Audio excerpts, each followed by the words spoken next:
the story of a wealthy family who lost everything and the one son who had no choice but to keep them all together.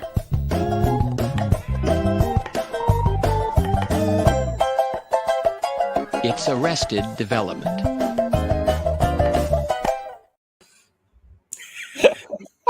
So good. I feel bad having changed my name now. I love that you hadn't seen that until now. Yeah, that's awesome. I love it. No Notes. No, it may be a what do you call it? Very small inside joke for everyone. Very, very. But it's fine as long as we got it, because that's what this show's about. Absolutely. Welcome everyone to a new episode of the Next Issue podcast.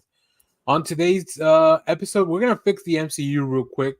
Just give a few notes. Yeah. Kevin Feige is watching. We have one person watching, and that's probably Kevin Feige. Taking notes. James Gunn should be on in a little bit to take more notes. Yep, absolutely. Stay tuned, Kevin Feige and James Gunn. We are going to talk about some actual comics first, so I'm sure you guys will be interested in that and a bunch of other stuff. So let's get on to that. So Clay, I'm going to throw it to you because there's some pretty unhinged looking stuff on your list. I don't know comics or movies or both. Clay's bringing unhinged stuff? That never happens. Let's do movies first, and then we'll go wrap around, and we'll come back to comics. Okay. All right. Just did a couple of rewatches of some classic films. Maximum Overdrive. Are you guys fans of Maximum Overdrive? Classic is a interesting word for you to use, I think. What are your words for classic or for Maximum Overdrive? Well, I would just not classify that as a classic. Oh God! Trucks that come alive. Is it the first appearance of the Green Goblin on screen? Maybe so. Yeah, kind of is. Defoe? No, there's a truck in there with the Green Goblin head on it. Oh, yeah. I've clearly never seen it, so okay. It is a Stephen King directed Stephen King story. I have heard of this. Sorry, go ahead. Okay. Yeah. And he was high on cocaine the entire time he was making it, right? He was high on cocaine the entire time he made it. It has an AC/DC soundtrack that is unmatched by any other soundtrack. And it is to his awesome. defense, who wasn't high on cocaine in the 80s? I think it was more of a social Yeah. Of course, I was like 6. So. I was in middle school and high school in the 80s. Yeah. They didn't have a lot. I guess those campaigns, those campaigns were really working, huh? Yeah. Well, yeah. we were torn between the Dare campaigns and New Coke. That was just called Coke. So, but I love Maximum Overdrive for the fact that it is a batshit story that doesn't make a whole lot of sense, and that they've made Maximum Overdrive twice. There's also a movie called Trucks that exists that is the exact same movie without the cocaine-fueled Stephen King at the helm. So 1,000 times less good. Yeah, no AC/DC, and then you just go, what the hell is the point? How do you think he convinced AC/DC to do that? With cocaine. Oh. No, okay, that makes sense. I mean, if you think about it, it's Stephen King doing Stephen King stuff. And if he goes to AC/DC and says, I want to use your music, I mean, yeah, that's kind of a win for them. I'll ask you guys, when do you guys think Stephen King was at the height of his powers? Was it the obviously 80s? This movie, because if you can get this movie made while you're on cocaine. That was the 80s, probably. Yeah. Well, but I think there are multiple eras, right? Because I feel like as a writer, I feel like his 70s and 80s stuff is, I think, him, pun intended, just kind of cranking stuff out. But by the time, but leaping out of airplanes. But by the time he starts writing like the Dark Tower, not Dark Tower. Is that it? What's that called? That series? Yeah, Dark Tower with the kind of King universe. Yeah, I think he's in and then he had the whole like Bachman side thing. So I don't know. He kind of does this. I feel like kind of up and down. So yeah. I just love that flick. I mean, Emilio Estevez is the lead. You've got oh my God, who does the voice in that from The Simpsons? Oh, Frank Kazarian. No, female. Oh, Nancy Cartwright. Yes, she's in it. And Nancy Cartwright is in it. Holy shit! Yeah, live action. She plays a new bride who's with her husband, and they're being chased down by a truck at the beginning, and they find refuge in the truck stop with all the rest of the crew in there.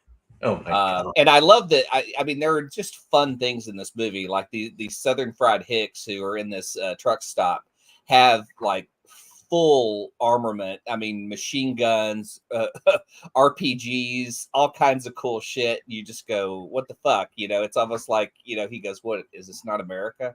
Like he just has a shitload of guns that nobody really wants to ask questions about. So it's a Buc-ee's. It's a Buc-ee's. Yeah. Okay. Yeah. Like another classic. I don't know if we put him in the same category, but what? Sorry, before you move on, can we watch this clip of him talking about The Shining? Oh, have you guys seen this interview with Letterman? I haven't, but I've read excerpts from it. Okay, so just real quick, I think this is the part where he talks about it. Oh, the guy who looks like an author you had to take this picture for.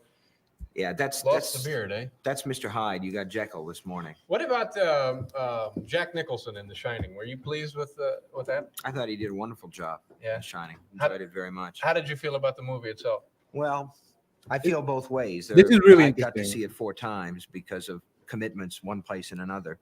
And there are an awful lot of things about that movie that I think are flawless and beautiful and just marvelous. And then there are other times when I feel as though I'd given Stanley Kubrick a live grenade and he heroically threw his body on it.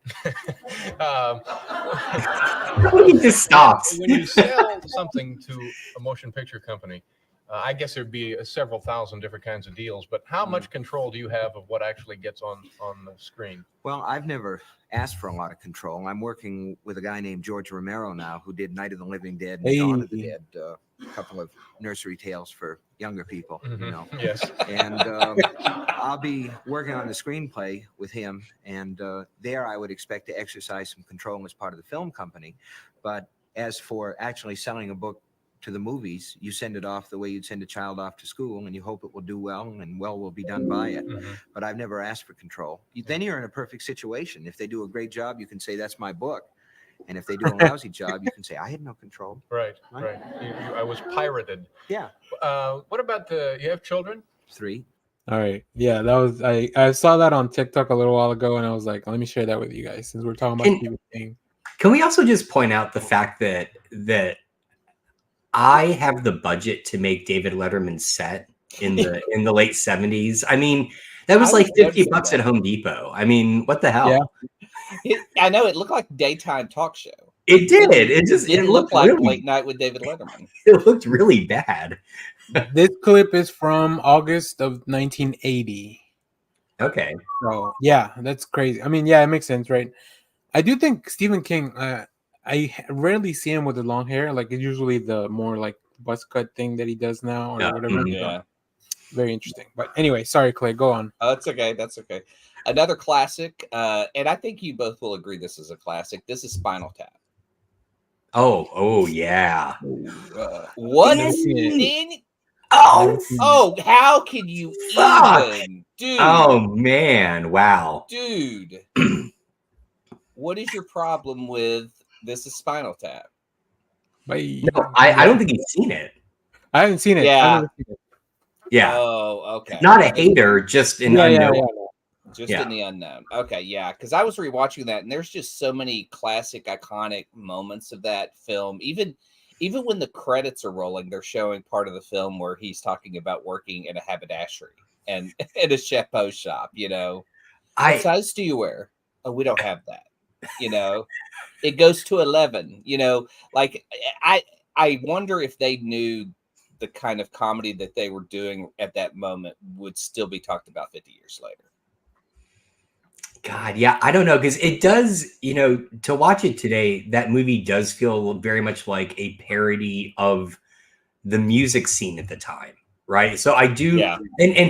and parodies and and satire, which I know are not the same thing, but they're really hard to do because they're either too timely and therefore they don't hold up, or you get like Spinal Tap, right, which just becomes universal. There's no in between.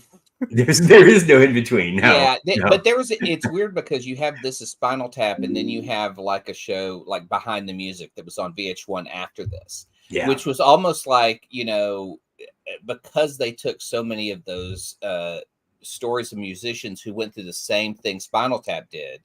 It's just kind of funny, because you're watching this and it's like, of course, you have the girl who breaks the band up. You also you have the moment where they get back together. You have these different pieces that happen to those bands that happen to Spinal Tap that are great. I mean, oddly enough, a death in the band is a very funny thing, and this is Spinal Tap. So multiple deaths. Yeah, but like I remember watching that at the time, and oh my God, who's the lead singer of Spinal Tap? The actor. The actor, yeah. Christopher something? I think I saw online Christopher something. No, it's not Guest. It's Harry. It's Michael McKean. Oh, shit! Yeah. So Michael McKean, who now, like we all know from like Better Call Saul and like tons of other comedies and stuff he's done. The brother. He's Saul's brother.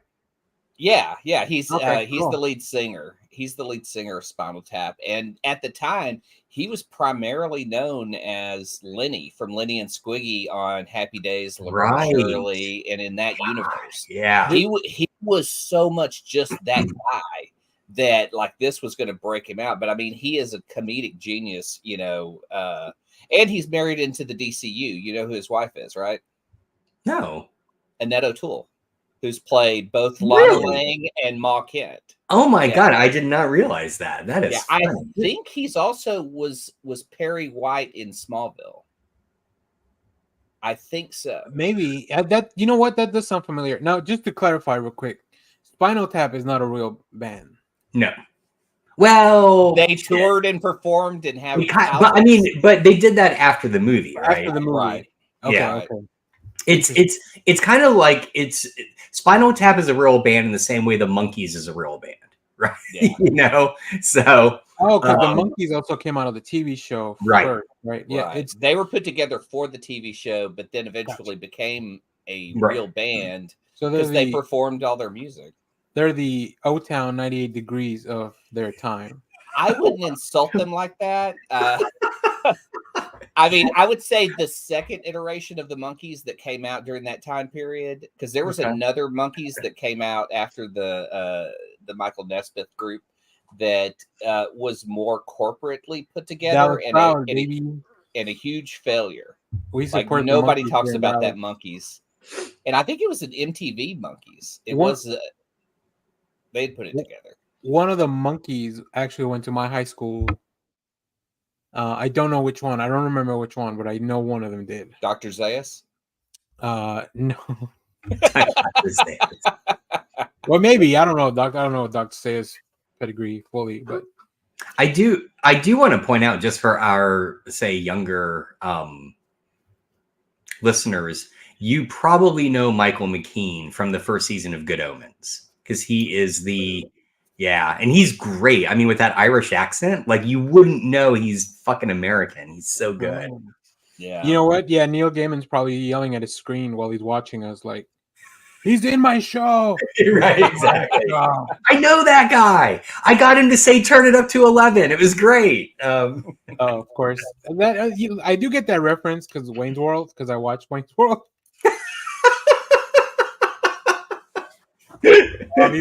Obviously, they also watch Spinal Tap.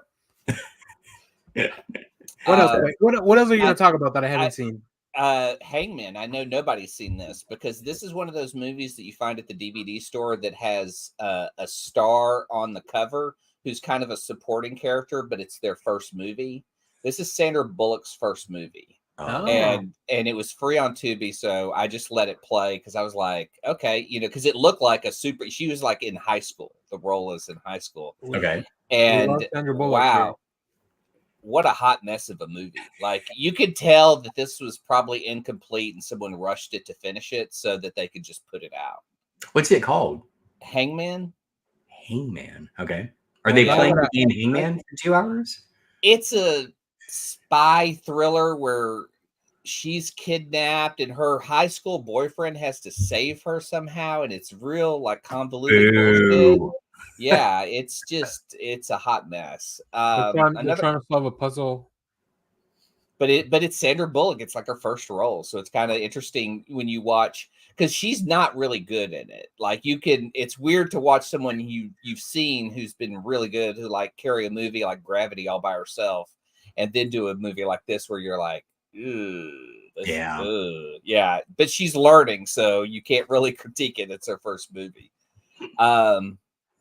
Another hot mess was The Prowler, a great 80s slasher fic, but it has the weirdest premise because it's about a soldier who got a Dear John letter while he was in World War II.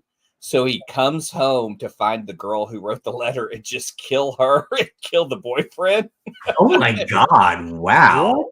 But that's not where I thought that was going to go. That's not where I thought it was going to go either. Yeah. But then 30 years later, they want to have dances at this hall where the murders were committed.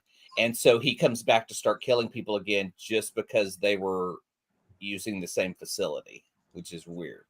How dare you occupy this space? Yeah, exactly. All right, so Clay has seen 2 movies this week where the creators were just fucking high on cocaine. Clearly, the second one being whatever the hell that was. So exactly, there was probably some amount of cocaine on Hangman. All right. Yeah.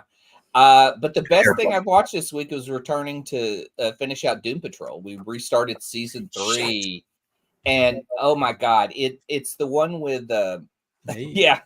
This is where the chief has left at this point. Niles has left, and so they're bringing in who's the female from the Art Society, right, or whatever the Sisterhood of Dada, I think. Yeah, I'm trying to remember the actress's name because she was on Doctor Who for a while. Oh, well, that's not going to narrow anything down, Clay. Yeah, that's not. Well, if you talk about female leads in Doctor Who, okay, there aren't that many. She was also in Sabrina, the Sabrina NBC or Netflix series, as one of the evil teachers. Oh, okay. I know exactly what you're talking about because I started watching season 3. I just never finished it, but I should now because I think the series is about to wrap up, right? HBO Max keeps telling me. Yeah, and I had read a thing this week that said that the production was kind of bummed that they were having to finish up season 4 and that was going to be the end of it because they actually had plans to continue it. They were really hopeful to make Doom Patrol a more ongoing series, and if anything, I'd love to see in DC is an ongoing Doom Patrol, whether it's a movie, TV, whatever they want to do. I'm here for it because that TV series is right out of the comic and translates very well. It does, yeah. In fact, if you go back and read the comic, you might be more confused because it's so out there. They streamlined the comic so well. At least a lot of that arc, like all the Grant Morrison stuff, like that's where they're coming from. They streamlined stuff so well. They updated some things. They changed some. They're doing kind of what the boys are doing, but less of an effort because Doom Patrol is a lot better than the boys comics. Well, and I would also add, I feel like this is going to be this is a hot take. I feel like they took a page from the Flash TV show, which is they looked at the source hero and said, let's double down on bringing in all the weird ass shit, right? Let's do Danny the Street, right? Let's do this stuff and just make it work in TV format. And it worked. It does a really, really good job. It's Michelle Gomez who plays in Doctor Who. So I want to know who wrote "Let's Have a Farting Donkey" that has interdimensional travel, and put it in the first episode so that people know where the show is. Yeah, let's make. I think a roach is like one of their enemies, right? Yeah. Yep. That's all season 1. Yeah. what's the name of the dinosaur vegetable thing? Oh shit! Oh, Yeah, Animal. It's like animal mineral something man or Yeah, something. it's Like that. like Yeah. I don't know An- if that ever showed no, I up. think it said animal, mineral, vegetable man. Vegetable, Right? animal mineral, yeah. Yeah. I don't know if that's ever shown up, but I mean, Yeah. I wouldn't. It Oh, it has, right? does. Yeah, he's kind of a minor character. Yeah. So I Not- just it's love. not as big as in the comics, but I just love for a show so weird. The grossest character is the most mundane looking, which is the weird hair guy. yeah. You know? the beard. Yeah. eater. It's just so disgusting. And I like that after season 2, I think they just have ghosts fucking all around their house. Yeah. Yeah, Like, that that's pops the up in season 3 too, and they have to like explain it to other people who are like, they're just just ignore there. it. They're They're fixtures just- of the house now. It's such a good show. I definitely need. We really don't deserve Doom Patrol. It's too Yeah, good. it's true. It's too good for this world.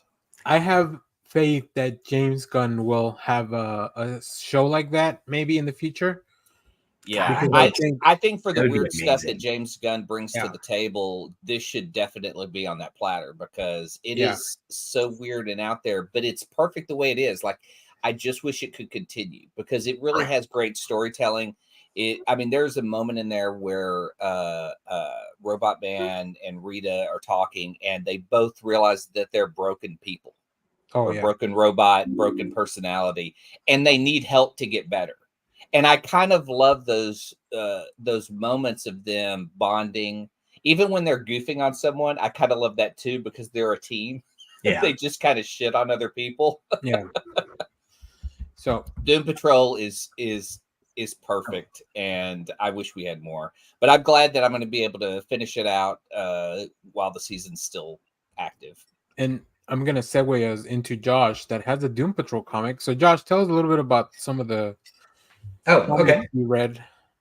Sure. And I've got one thing I watched, but I'll We'll save maintain the that till second the one. end because that'll be my segue to come in too. Gotcha. Okay. I got So, the yeah. 10 steps ahead of everything. So I was saying this before we started in the pre-show. I have just a massive pile, and this is just what I picked up this week because I was behind by 3 weeks. There's still more comics down there I have to read, but I only got through a few of these. Wrapped up Unstoppable Doom Patrol, issue 7 of 7. I have mixed feelings about this, honestly. I feel like a ton of the story ultimately. So, okay, hang on, back up. If you're not reading this 7-issue miniseries starts off, I think, in a way that feels very new and fresh. And by the end of it, it feels like it is pulling from deep, deep lore in Doom Patrol history that I didn't fully understand. And it also ends. It also ends in a way where it just says like Doom Patrol will be back, and then it goes into what is basically a post-credits scene with a cliffhanger referencing somebody I have no clue who it is. And so I'm kind of like I'm reading this thinking, okay, this is either one of two things. This is DC not wanting to commit to just an ongoing Doom Patrol book, and it ended up selling well enough that they're going to now hint at it being revitalized again in the future. Still have Right. the scratch and sniff one. Oh, cool. Or the dawn of DC makes no fucking sense. And I think both of those things could be true, and you can hold them in your head at the same time. It's very weird. Now, I like the team. The art is great. The writing is fun. Like, I enjoyed the whole series. Just by the end of it, I was just kind of like, I don't understand what's happening here. Something really big is happening. Peacemaker shows up, but then he just kind of is thrown in literally in the last, like, 2 pages. So okay, to your point, something Yeah. big is happening and it's brewing because Peacemaker's been showing up in a bunch of things, like Okay. shown up on Green Arrow. He's shown up in a Justice League thing recently. Okay. Because Amanda Waller is making moves. So I think you're right. I'm glad you. So it's very interesting that even though you're not reading a lot of the other books, Yeah. that you got that. I think that just goes to show, like, maybe Dennis Culver and the team are doing a really good job planting those seeds, And Yeah. Which, if that's the case, then they are, because again, it feels like special guest appearance here, and then he shows up earlier. I think it's in issue like 2 or 3, Peacemaker, and it never really coalesced or gelled. But I will say the way that it ended here definitely seems to be what you're saying, Danny. Like, it's just planting the seeds for something else happening. But if you don't get it, it doesn't really ruin anything. So, right. I think it's all leading up to the DC event coming up called Beast World. That's going to be led, I think, by Tom Taylor, if I'm not mistaken, and Nicholas Scott. Okay, So- well, you lost me at first, but you brought me back with the creators. Well, hold on a second. You wouldn't read a comic called Beast World? How? That's like insane. who's in it? Yeah, like What if is you it take about? that for a DC book that I'm going There- like they don't so- have a Savage Land. Where would this be? I don't know what the premise is, but I've seen some variant covers where like it's just DC characters turned into different animals. So it's Jurassic League. But I guess in main continuity, kind of. Yeah. All right. Well, in lieu of segue, the only Beast World I want is continuing to read Marvel Unleashed. Oh, so good. I'm actually kind of bummed. It looks like this is only going to be 4 issues.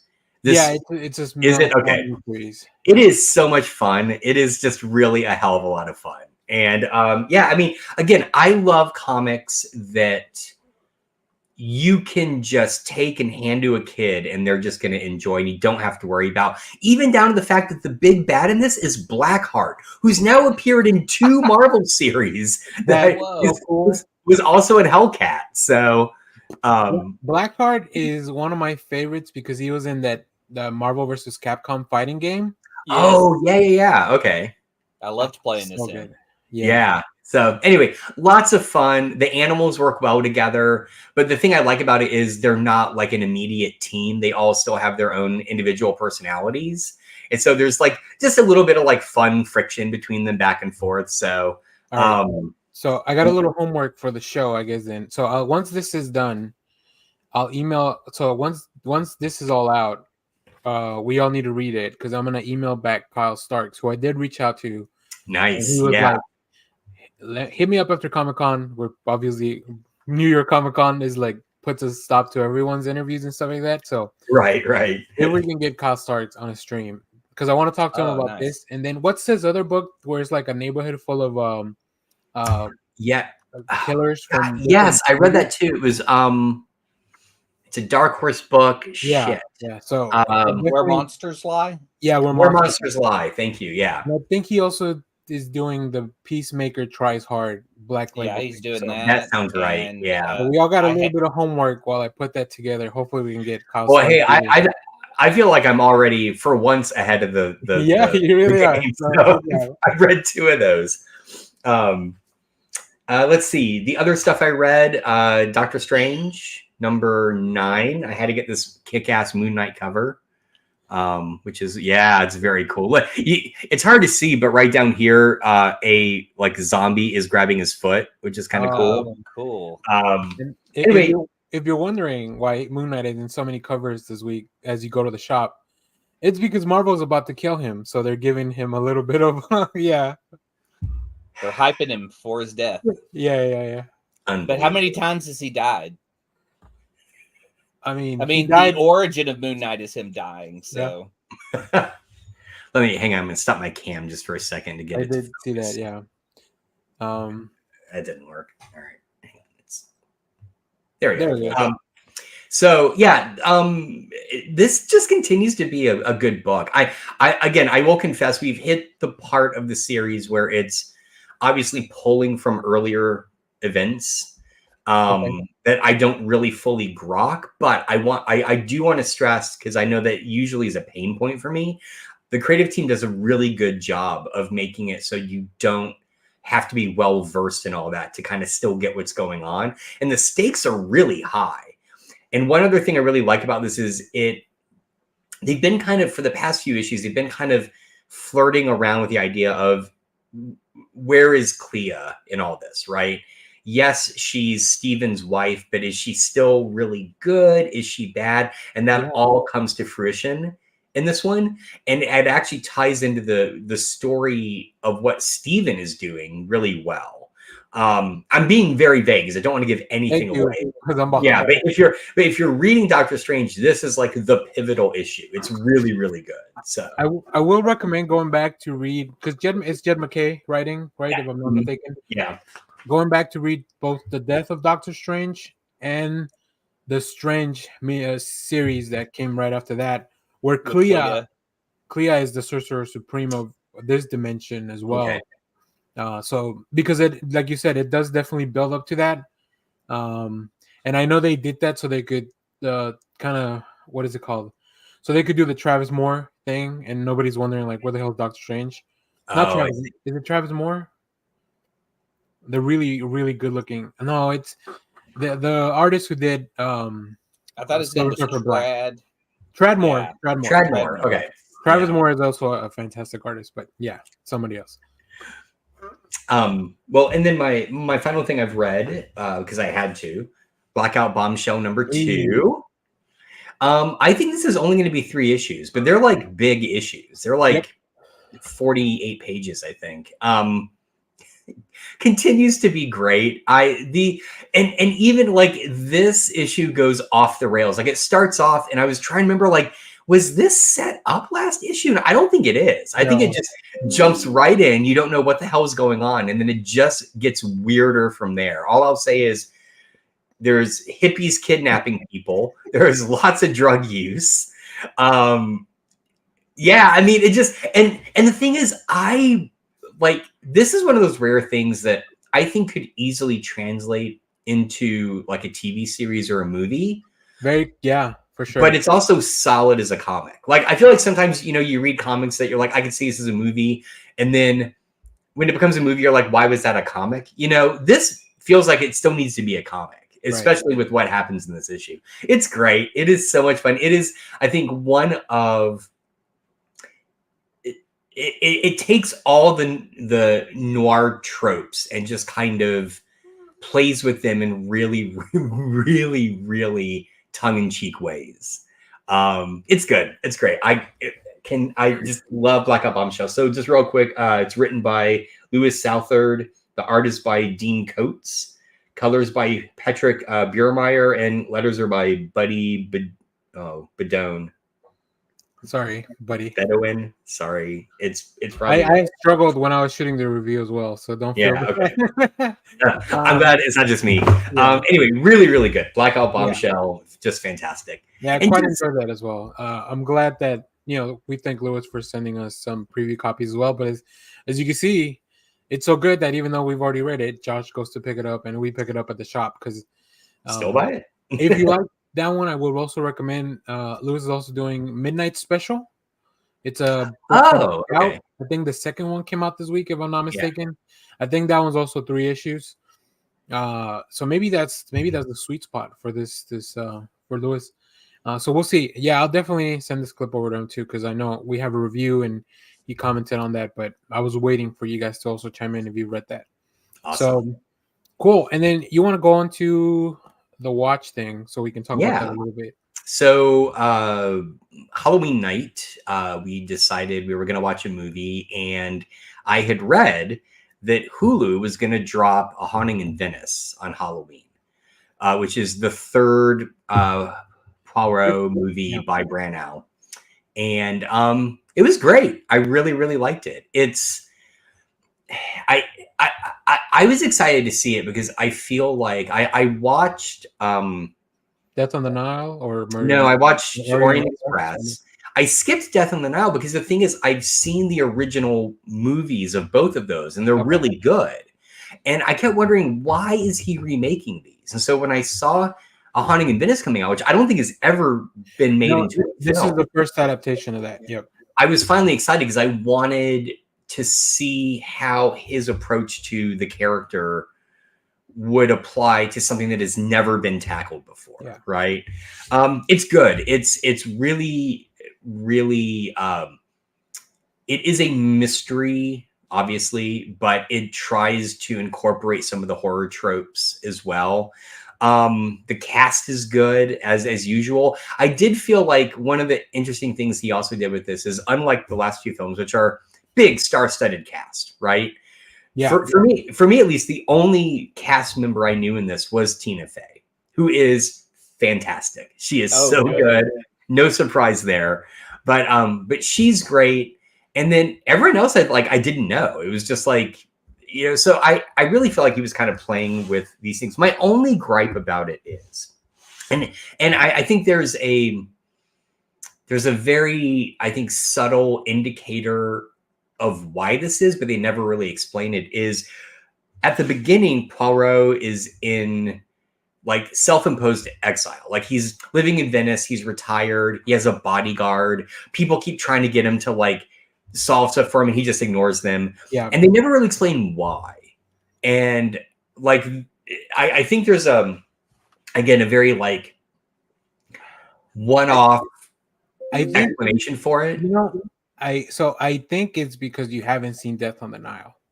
Oh, fuck. All right. I'm not gonna say like that movie fully explains what's happening, but it definitely gives indications of like why that would have, like, it does make sense. So Death on the Nile, as much as it got panned critically or whatever when it came out, I think it has some really good moments. It has a very strong second half of the film.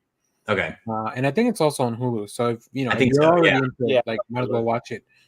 It's funny that you put this on the document, because I have a review for Haunting in Venice dropping later today.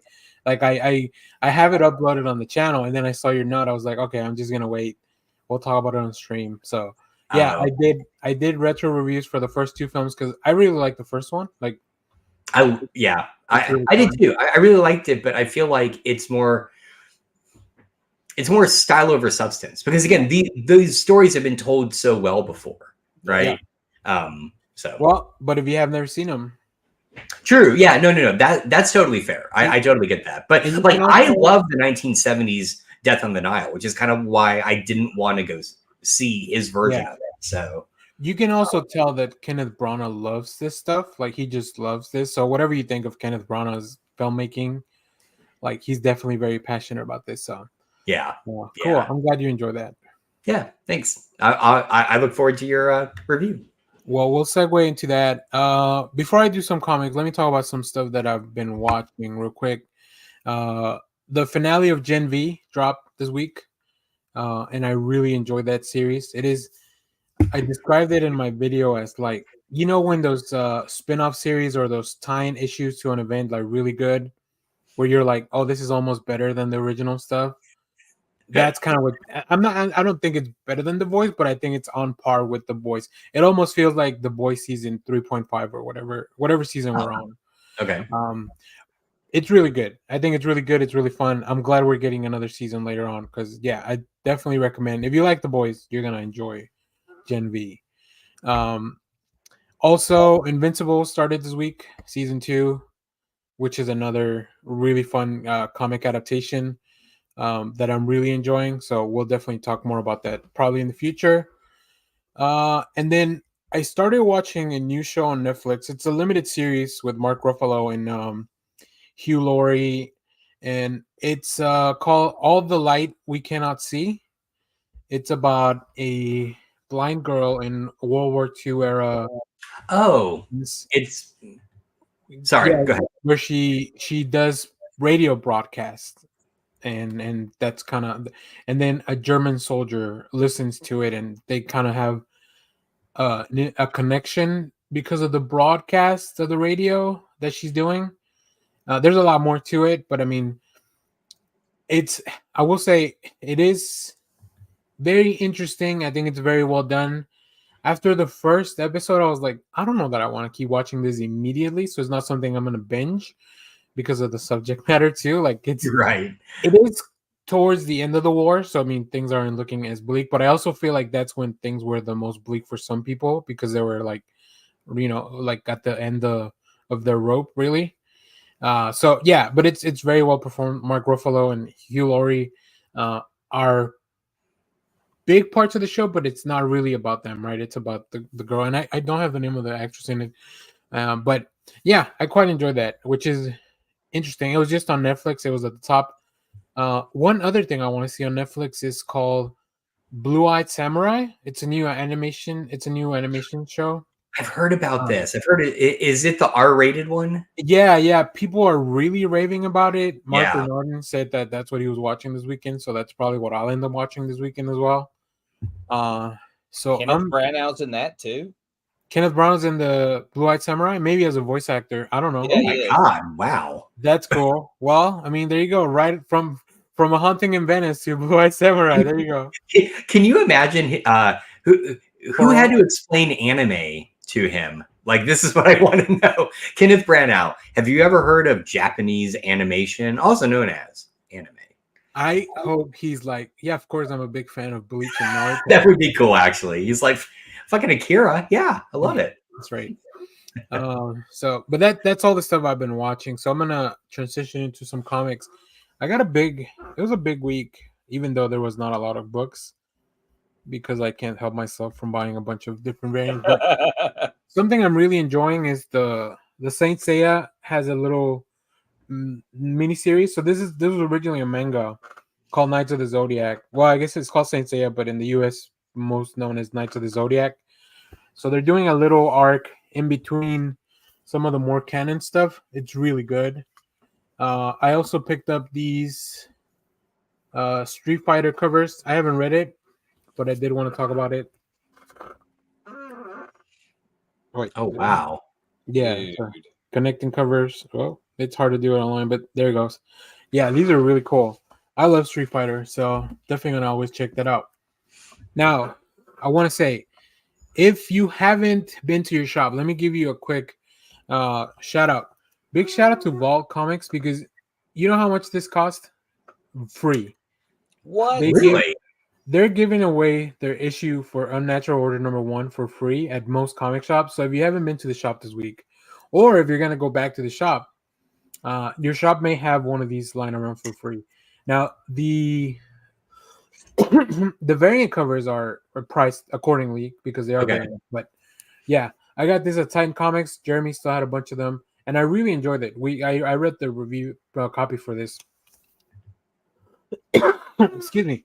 But yeah, it's really good. It's by Christopher Yost, who you may know from. I love Yost. Damn it, this was at my shop, and I didn't think they were free. They were just sitting there, and I forgot to ask about them, and I didn't. Was it at the front desk? Yep. Yeah, that's probably why they had them on there, because it's free. Yeah. I only saw that because I follow Adrian, who is one of the founders of the company, and he's one of the few people that first started giving us review copies online, where I reached out to him on Twitter and stuff. So yeah, go support Vault. This is a great book, and it's free. So what else? I don't know how else to sell this book to you.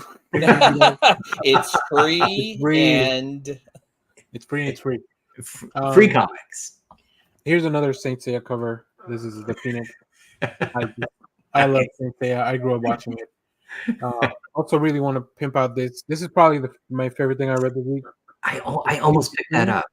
Yeah, it's really good. Is it good? It's kind of an anthology, but it's all set up in the same ship. So in this ship, there's different caste systems. Okay.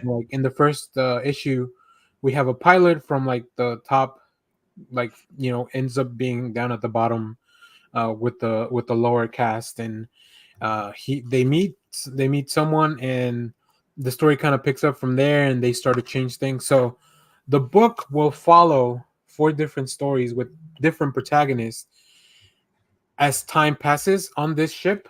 Oh, that's cool. So where things change at the end of this book, we may see those changes reflected on the next issue. So pretty cool. And it's by Corinna Becco, who did Green Lantern Earth 1. If any of you guys read that standalone story, with art by Danny Luckert. So really cool stuff.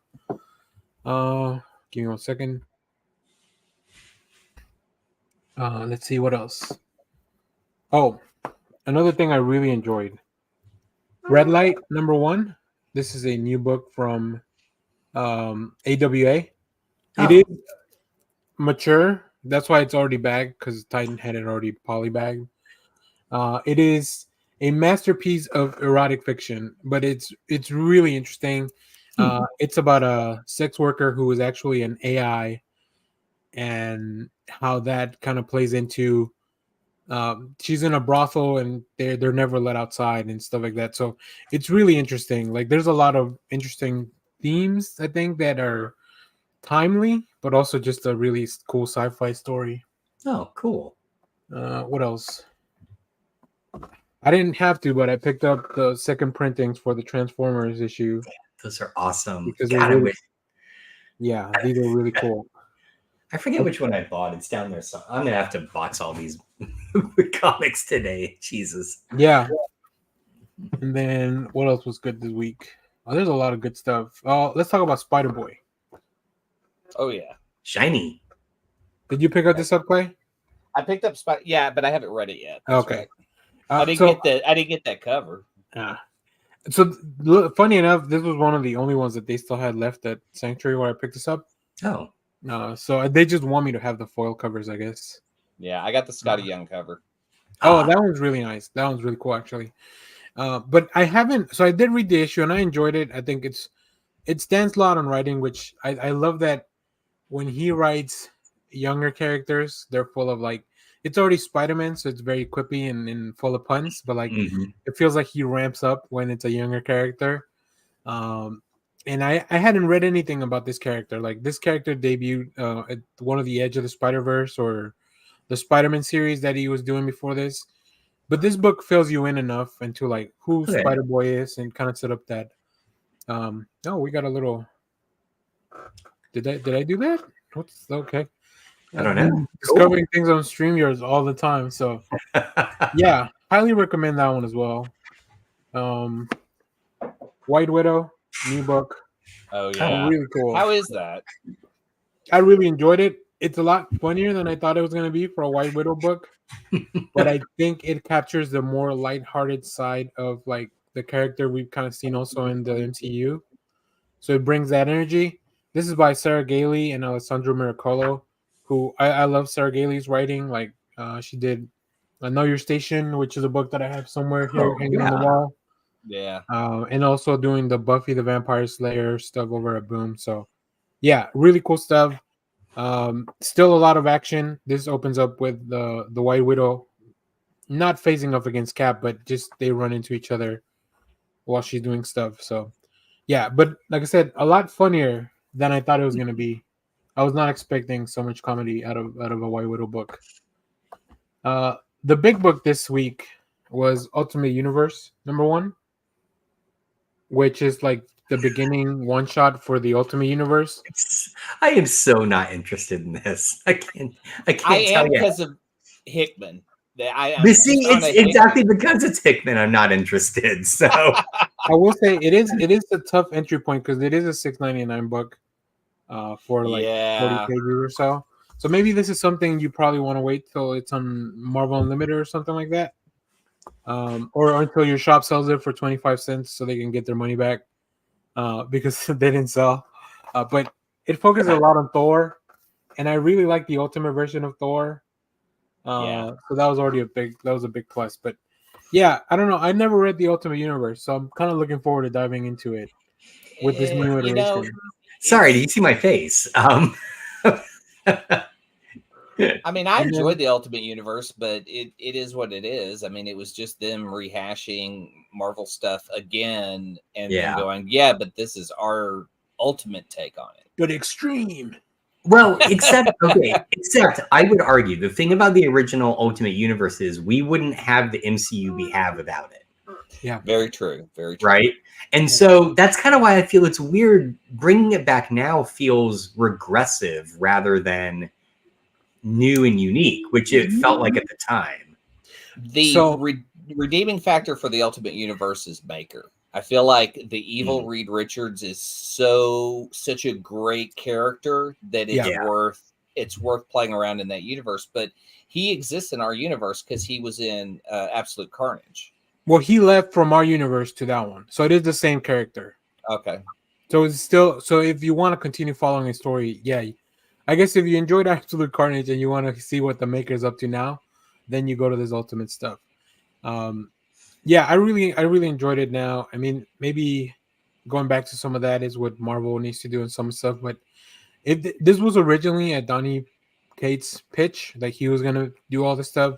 Obviously, he's had some personal issues and stuff that he's not doing stuff right now. But I mean, having Jonathan Hickman take up that storyline or that thread, like I don't know that I could ask for many better people. Maybe Mark Miller. I mean, bringing him back or. But I don't think Donny Cates inserts a lot of text into. Okay, he this doesn't is- have a whole page It is taken out different. of art to put text to explain. I shit. feel like he and Donny Cates are two very different writers, right?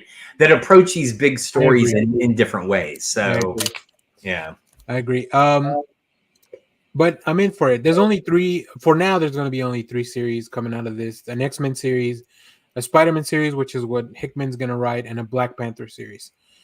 So I'm excited for that.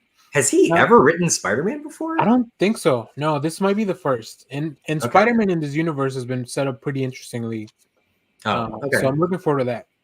Now, this is going to be my dumb purchase of the week. Because there's no need for this. I didn't need to do this, but This is signs you have a Hickman book. Yeah, exactly. It is beautifully designed. I'll give it that. I like they brought in a designer to do all those. oh yeah, They even have like a song in here that just takes up a full page of art that we could have had. But I think Tom Mueller. That's why his books are oversized, so he can fit all that stuff in, and they can charge you a couple dollars more. Speaking of a couple dollars more, this week DC released the Return of Superman 30th anniversary special. Oh my god! Wow. And of course I had to get the die cut covers because if you, Of course. you know, don't we if all you've own a had- quarter version of this? Well, funny you say that. Your original Death of Superman book? Oh, did you buy like all 4 or 5? Oh my God, my dude. god! Dude, Holy shit! dude. That But feels I'll tell you what happened. Let me just show you the last one. Oh my god! Wow. So I'll tell you what happened. I get to the shop and I see on the table only these 3 are there. And I was like, all right, good. I don't have to buy them all because I won't be able to get all 4 of them. Because in the 90s, they did the same thing, right? Each one of these characters has their own die cut cover. I have all remember those. that. Yeah. I have all those in my collection too, which I was like really cool. But then Austin from Sanctuary, who put together my pull list, or yeah, maybe it was Austin. He pulled this. This is the one they pulled for me because I have orders to pull out any Superboy book. Okay.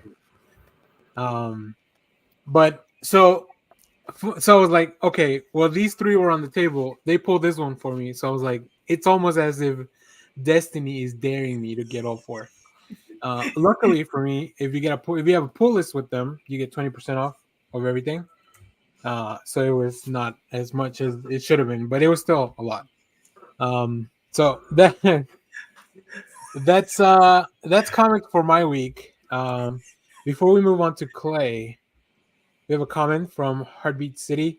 Brilliant Fall Guys edit. If you haven't seen, Clay did an edit of the trailer that came out, and I was surprised because I don't think I had seen the Discord when you said you were gonna do it, but I guess you posted about it and I hadn't seen it. And I go to upload a video and I was like, what the hell is this? Yeah. Nice. I everyone I saw that grew up with Fall Guy was like, what the fuck? Where's the song? Like, even though they're rebooting the show, like the song's a critical part of the show because absolutely, it explains the show, but it explains the show at that time period with the different stars and stuff. So I was like, fuck this, I'm gonna make an edit with the song and then just see what I can do. And I've had good responses, so I'm glad people dig it because the song was important. Luckily, it wasn't taken down by YouTube. They were like, we'll leave it up. You won't ever make any money off of it, but we'll leave it up. Yeah, because I mean it's Lee Major's song, so it's like it's his copyright. Jokes on them when it hits the like 1 billion views mark. So go check that out. It's in the channel. It's really funny. A lot of people have been commenting, I think, with the same mindset from Clay, or like, we needed the song. Right, yeah, exactly. Now, I don't know anything about that. I haven't even seen the original trailer. I just watched whatever Clay put together. Oh, really? Yeah. So I don't know anything about Fall Guy. So In But I'm the very excited 80s, for- everyone was solving crime. You either solved crime with like a helicopter, like an Airwolf, Yeah. or you solved And- crime as a married couple in Heart to Heart. But in Fall Guy, you solved crime as a stuntman. Oh, and it seems like Lee Majors is in the cast for this. Oh, one, that's too, good. so You better be. Yeah. that'll be nice. That'll be Or- nice. Heather Thomas. I just want to give props because you missed a trope, Clay, a robot. And so Oh yeah. you get the absolute perfect mashup, which is called Riptide. Helicopter, Riptide is fucking awesome. helicopter check, robot check, right? Does it have Kit, the Knight Rider? It's- yeah. Yeah, yeah. I think that absolutely tracks. So You would have thought the 80s solved every crime with every show that was about solving crime. The A-Team solved crime. Stunt And people the solved funny thing crime. is that in real world, we never implemented any of those ideas, which is weird. Exactly. You know, the other thing the 80s suggested would be something we would encounter every day that I've never done once in my life is cars jumping over gaps. It happened in every episode of every TV show. I've never done it once. So, Well, you know what we need now is podcasters who solve the crime. yeah. Well, we have that show. It's called Only Murders in the Building. So, Now, Josh, to your point about never jumping a gap, I will say every time I'm driving and I see like a car with a little ramp, like let's say it's a lawn mowing service that has, or one of those trailers that carries car that's just happens to be parked off, or yeah. even a U-Haul where I know I'll just slam right into the car. If it has a ramp, I do imagine myself taking. Oh, I never 100% me as well. Yeah. I never would unless I was in a Fast and Furious situation where it was required. But it's fun to imagine. And it always goes. I don't know if you guys ever played the video game Rush, Mhm. a racing game called Rush 64. I played it on the Nintendo 64. There's a song. Maybe I'll find it and I'll maybe bring it up to a clip. So before I shoot it off to Clay to finish out comics, the other thing I've been doing is I've been playing Super Mario Wonder for the Switch.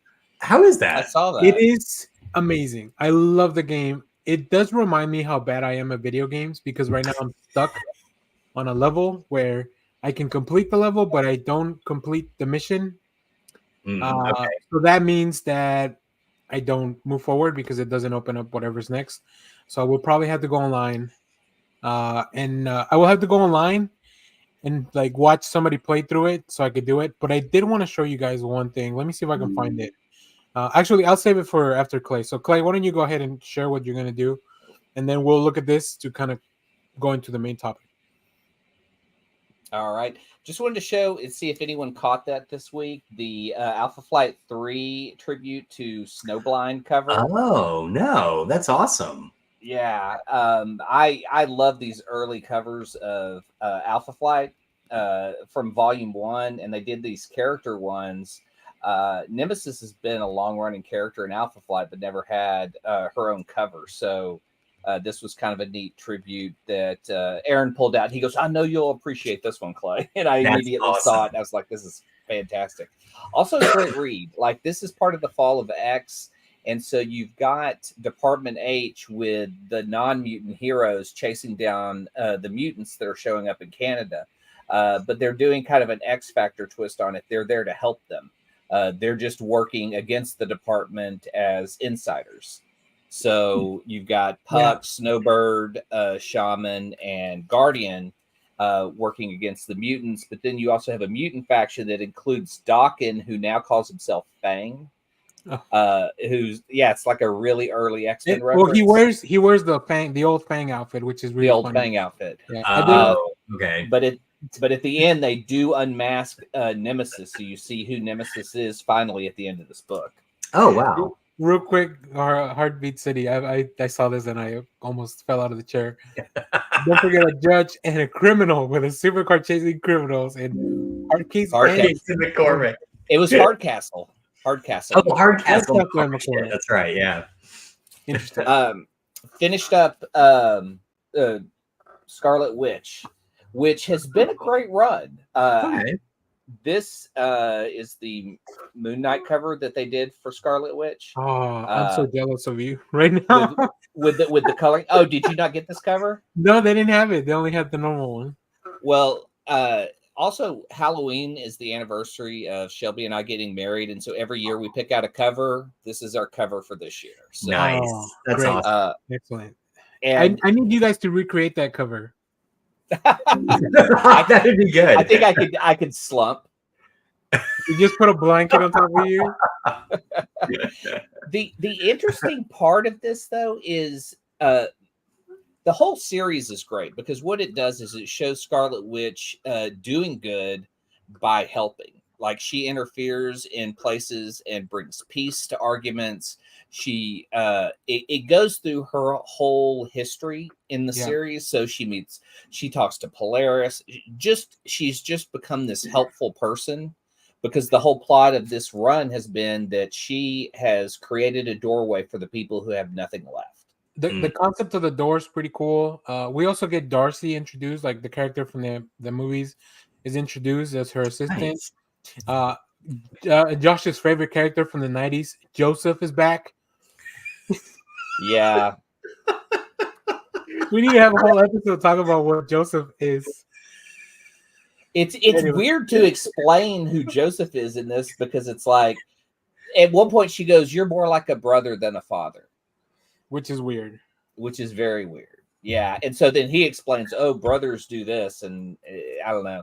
Don't you worry, guys. Marvel's bringing Magneto back next year. Yeah. I mean, it's weird because he kind of goes in nice and he kind of leaves. Like that's the only thing I kind of had a problem with is Magneto's there. He kind of turns on Scarlet Witch to bring in the big bad and then goes to help. Like I don't really kind of understand that part. So weird. But I did enjoy the whole run because it just showed how you can be your hero and not everything's like fighting and just magic. Like she's able to actually like solve real problems. And I dig this run. This is probably going to be one of the runs that if people go, well, I want to read Scarlet Witch, but I don't know where to start. This is a good place because it goes through her whole history.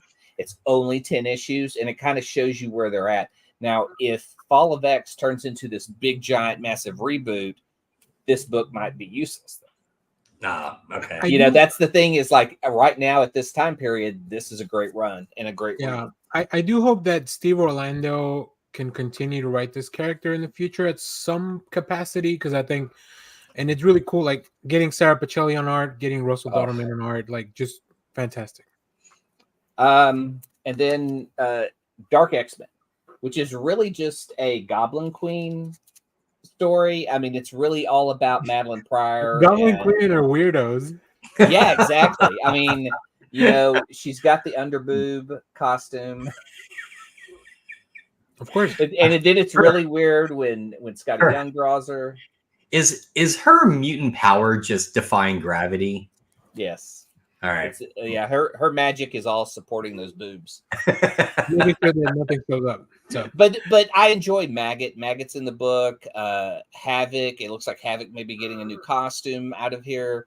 But then again, this is all part of Fall of X, so we don't know if they reboot this entire section. Is this all just going to be considered part of Hickman's universe at this time period? Yeah. Well, I mean, that's kind of how it is every time they reboot the X-Men, right? There was the whole Age of X-Men stuff. So, yeah. I will say they're very much equal opportunity because Havoc also got an outfit that was underboob. Yeah, that's true. I forgot he had that for a while. Everyone knows I'm a big Planet of the Apes fan, and I usually don't go for the gag covers, but this is a 3D cover that came with the glasses. Oh wow! No. Yeah, where did you find that? That's amazing. At Half Price Books.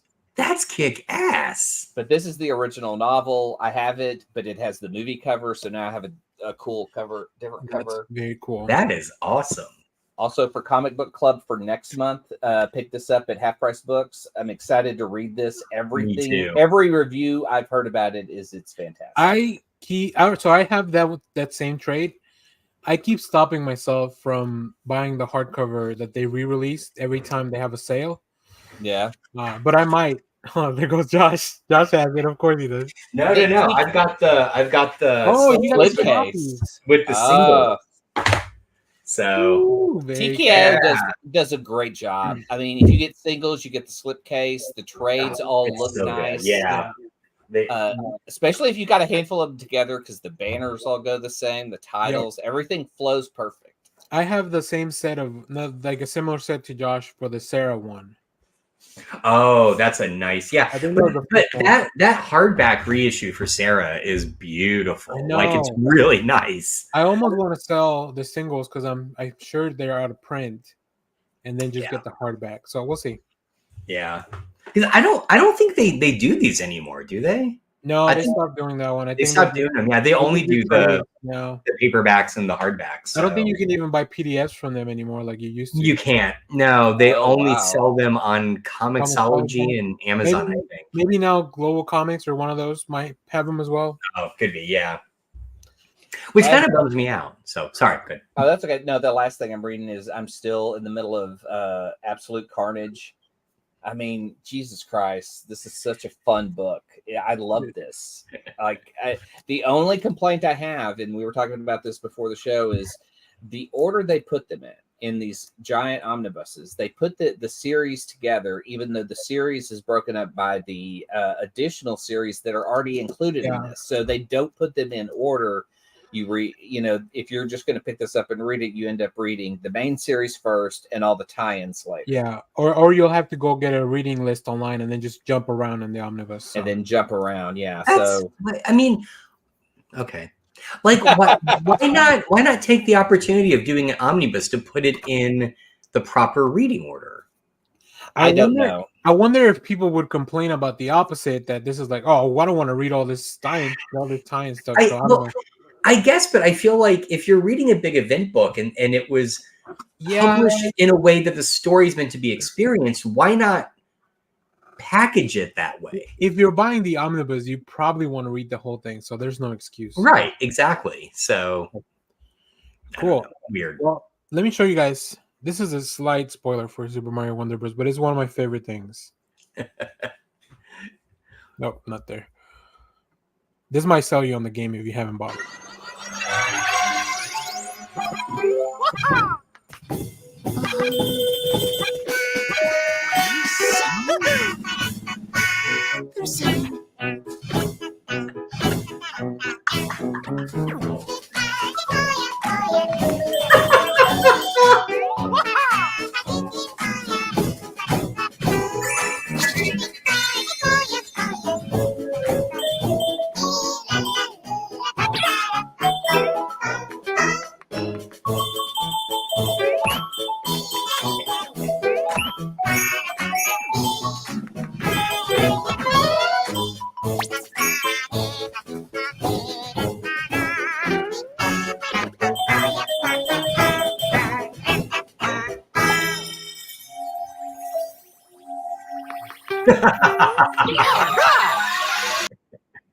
That's amazing.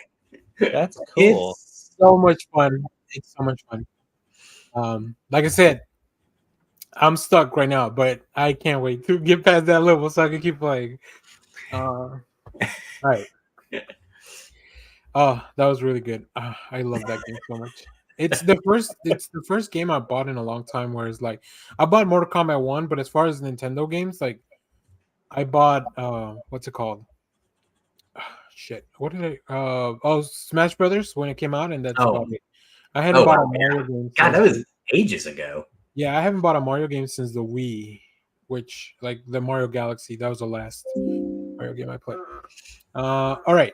Hold on, let me set up because we're gonna talk about before we move on to our main topic, we're gonna talk about a comic that's coming out next week. Because our friends over at Image sent us a preview.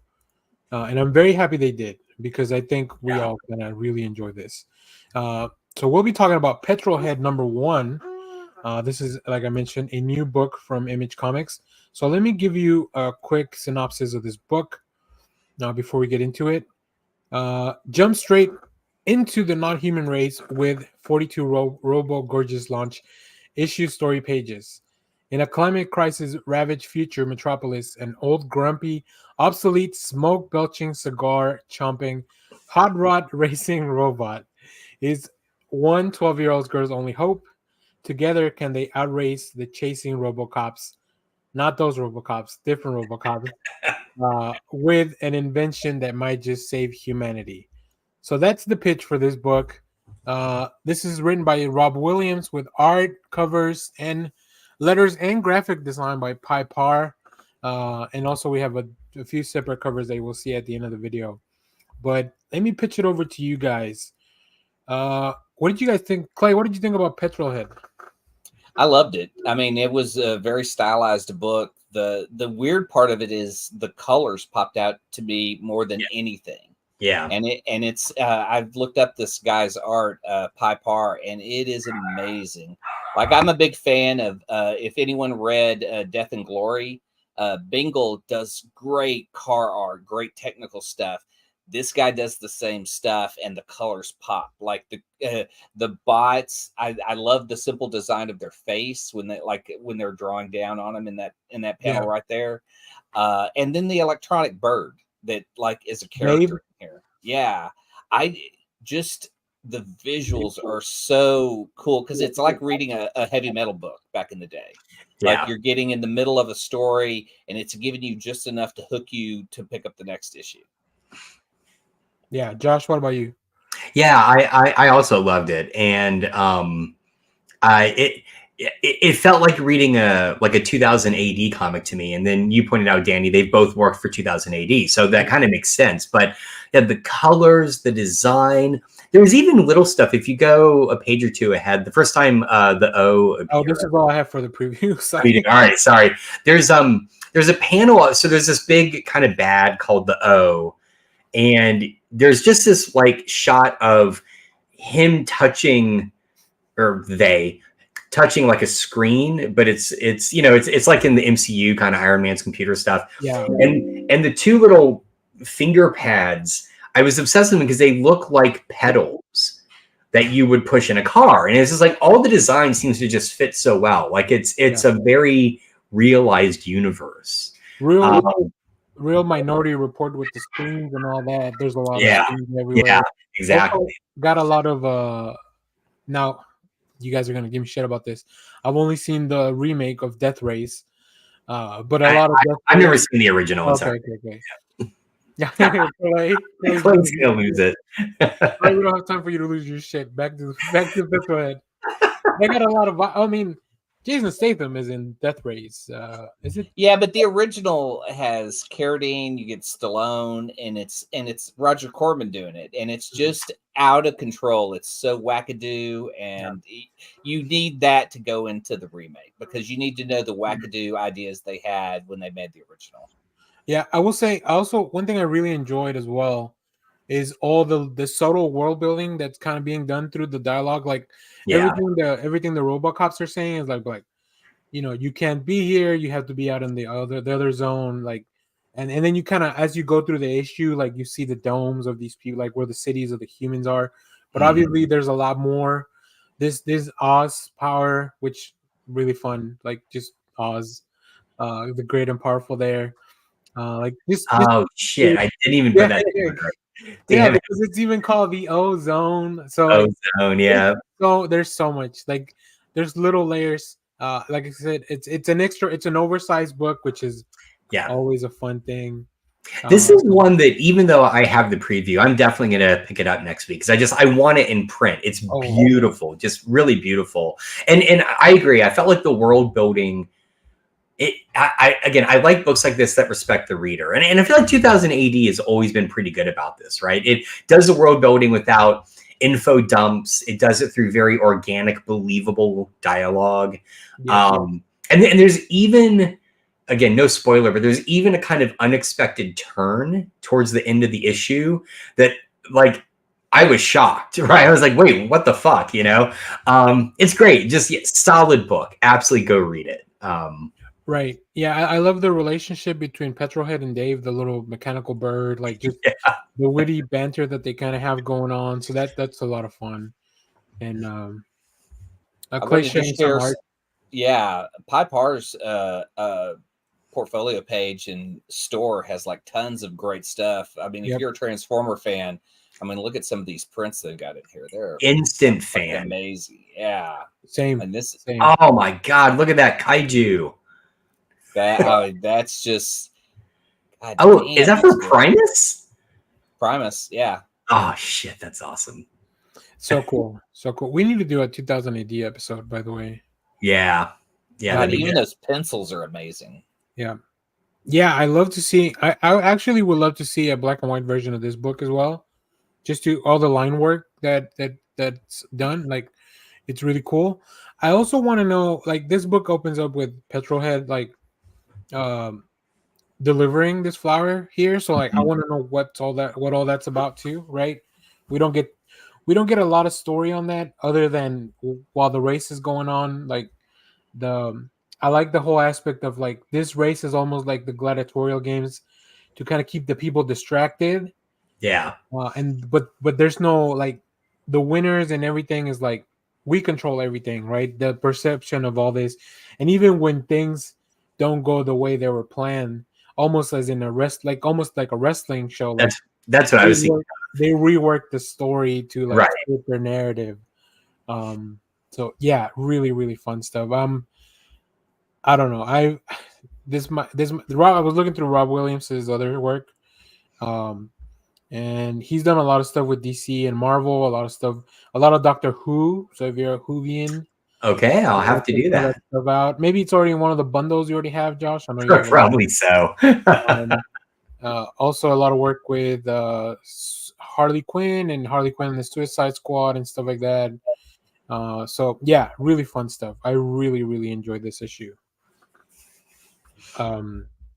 Is there anything else you guys want to say about this book before we kind of move on? If not, let me just show you guys some variant covers to close out the video. Yeah, I want to see those. Yeah, definitely recommend you pick this up and let us know if you liked it down in the comments and all that. And just check out these variants, like really cool. I also like that their variants are numbered. Like it tells you how many variants. Oh, yeah. Oh, that is nice. Yeah. That is different. I don't think I'd ever seen that in a book where it's like there's only 5 of these. So here's you can see a lot of the robot designs, and you get to see a little bit more here. So yeah, really cool stuff. All right, on to the main part of the show, which everyone has been anticipating on. We are gonna fix the MCU. We're gonna fix the billion-dollar corporation. Oh my god. Well, I don't know that we can fix all of Disney. That might take 2 episodes. But no, this week Variety had an article, and I should have had it pulled up already, but there's only so many things I can produce at once. I was gonna say I've got it up if you want me to share it. Here I got it. It's okay. Thank you. I just wanted to make sure to credit all the people that worked on the article first, because I think that's important. Yes. Protect their journalistic integrity. But it's an article from Variety. That looks pretty big. Okay. With great art by Franco. There's 2 artists. Rafa, I think. Yeah. Are there 2 of them? I thought it was all. There are multiple artists actually, which is really fun. So it's called "Crisis at Marvel" by Tatiana Siegel over at Variety. And then it just really talks about, we'll get into all the details, but it really talks about, as the headline says, backup plans for Jonathan Majors, because of course there's some legal implications there. We won't dive too much into that because we're not legal experts, nor are we involved in anything that's going on there. I do have one comment though, because Sure. The story does state that Jonathan Majors' attorneys are trying to suppress some information. So I'm assuming that there's information that looks bad, makes him look bad, that they don't want to appear in court. So to me, that's almost like maybe it's not an admission of guilt, but It's like all signs are pointing that way. Yeah, where there's smoke, there's fire, stuff like that, right? Yeah. We do have some really cool illustration by Rafa Alvarez and other stuff like Josh mentioned, some design. So this is the main cover, which I use for our video as well, by Rafa Alvarez. And then we do have some illustrations down here. That's the one I was thinking of. So yeah, really cool. This is the one I use for the post on YouTube. Big Francavilla art. So, Josh, I'm gonna throw it over to you. I think you can get us kicked off with this. So it's a good article. My frustration is I feel like they're combining two different arguments, right? One argument is, yes, I think the MCU has been struggling because, as they talk about in the article, when COVID hit, there was a mandate that came down that they basically just had to pivot to the new Disney Plus, right? But they basically wanted it where there would be no gaps in content, right? Either something was a series on Disney Plus or something was in the theater. And I think, quite honestly, I feel like that is the main problem because, I'm the one. Yeah, exactly. I totally agree with that. The article comes off as an unnecessary hit piece. Yeah, because I feel like the main issue is with that, right? I'm the one that always says I don't have enough time to watch all this shit. There's recent movies I've never seen. There are series I either am halfway through or still haven't gotten to that I was excited about. I still haven't seen Ms. Marvel. I was super hyped for that.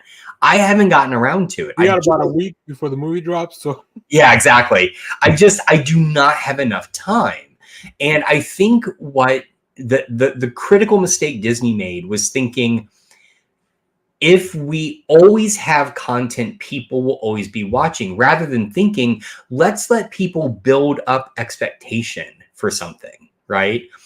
And so I think that's one argument. I really think that's the pertinent argument, because the Jonathan Majors stuff, while it is an issue, that could happen to anyone, right? If it was DC, if it was, any other entity that had an actor that found themselves in this legal trouble, are going to be going through the same thing. That's not their fault.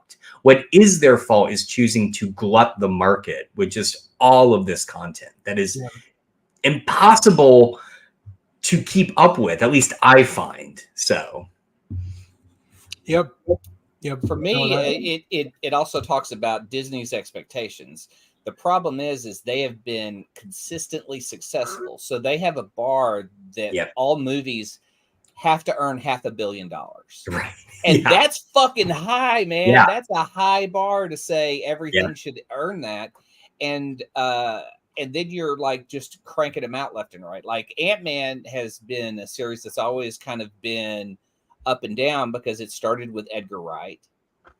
And we went through different directors, and now we're on the third version, and we get Quantumania that's supposed to be the big build for Kang, and it's great. He's a great bad guy in that.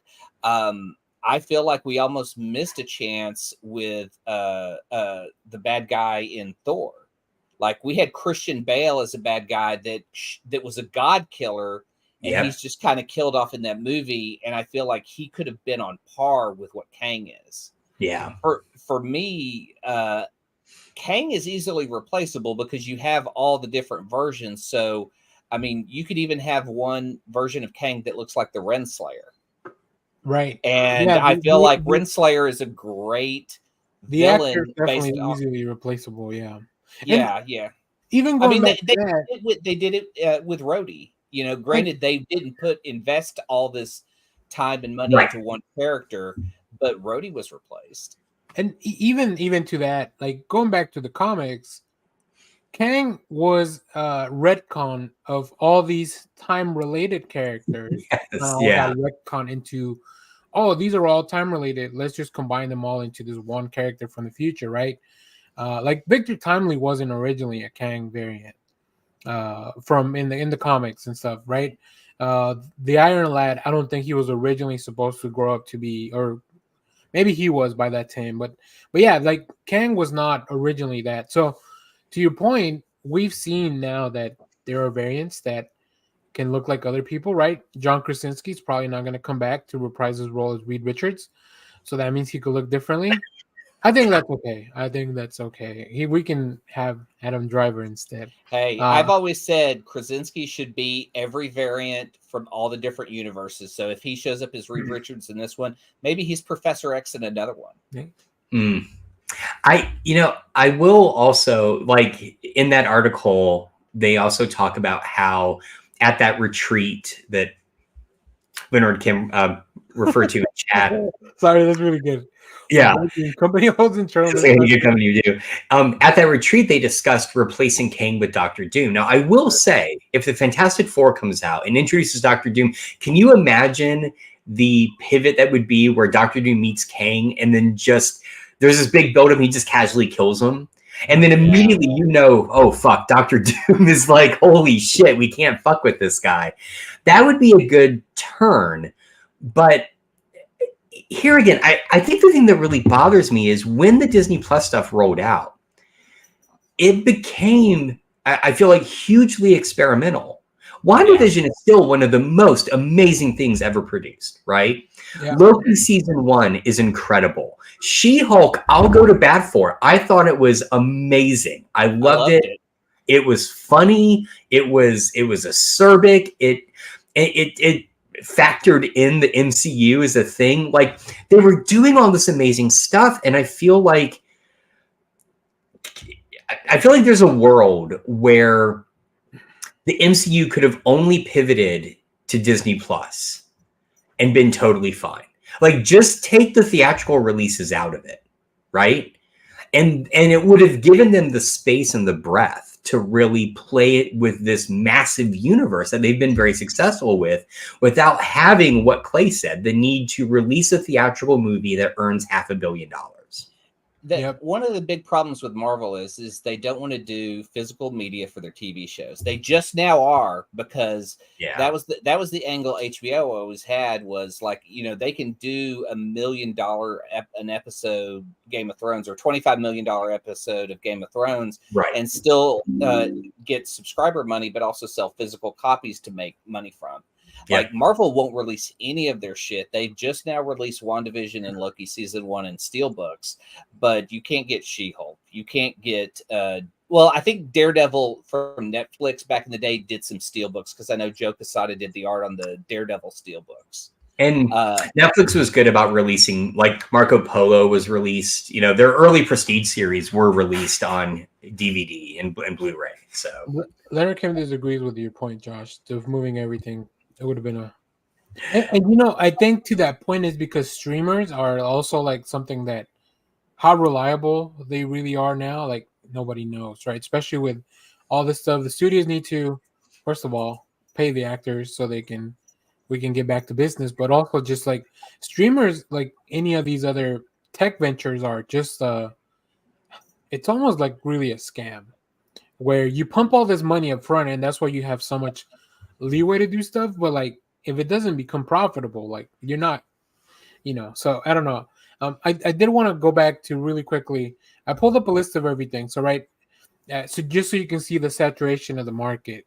In 2008, we only had 2 properties, Iron Man and Incredible Hulk. 2010, there was only 1 project, which is Iron Man 2. 2011, 2 projects, Thor and Captain America. And then, what the? Interesting. No, it's because it's the Mac that's doing it. Okay, I was like, what the hell's going on? Yeah, if I do this, it'll do balloons and the thumbs up. Wait, what? No, it only does it for me because Apple recognizes those things. Whatever. Okay. Yeah. Wow, I'm so glad I have a PC. That is bizarre. That was weird. I'm gonna click that out. Send it to Tim Cook. We do have Leonard Kim in the chat. I do agree with Josh. That's not a sentence we say here much. No, that never happens. That Disney Plus allowed. Let me clip that so we have this forever. That Disney Plus allowed the MCU to open up. Yeah, people do. I mean, that is definitely a good point. But 2013, 2 projects. 2014, 2 projects. 2015, 2 projects. Right. This is all kind of building off phase 2. We really had 2 projects until 2017, where we had the first year with 3 things: Guardians 2, Spider-Man, and Thor Ragnarok. And then from there, it was 3 every year. But then really we break out the pandemic hits, people are stuck at home. Disney Plus launches, right? So we have in 2021, we have Black Widow, Shang-Chi, The Eternals, Spider-Man No Way Home. That's just the movies. This isn't even including all the shows. So yeah, it just kind of exploded there into like, oh shit, got more stuff than we can handle now. And like Josh said, not everyone has the time to just catch everything. I mean, the kid version of me wants a Marvel movie every month. It wants new series every month. But realistically, I think if Marvel focused on a summer release, a December release, increased more physical media, and and I don't know, like there's some series that they're going to movies. Some movies seem to be like Armor Wars was a series that now that they've compiled into a movie that's going to be a feature. But I don't know who wants to see a War Machine movie. I mean, I kind of do, but there's no real. I mean, what's the best War Machine story ever told?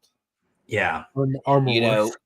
But then again, yeah, totally. Armor Wars, yeah. I mean, but then again, I mean, honestly, there was a Chuck Austin run of War Machine that was pretty good back in the day.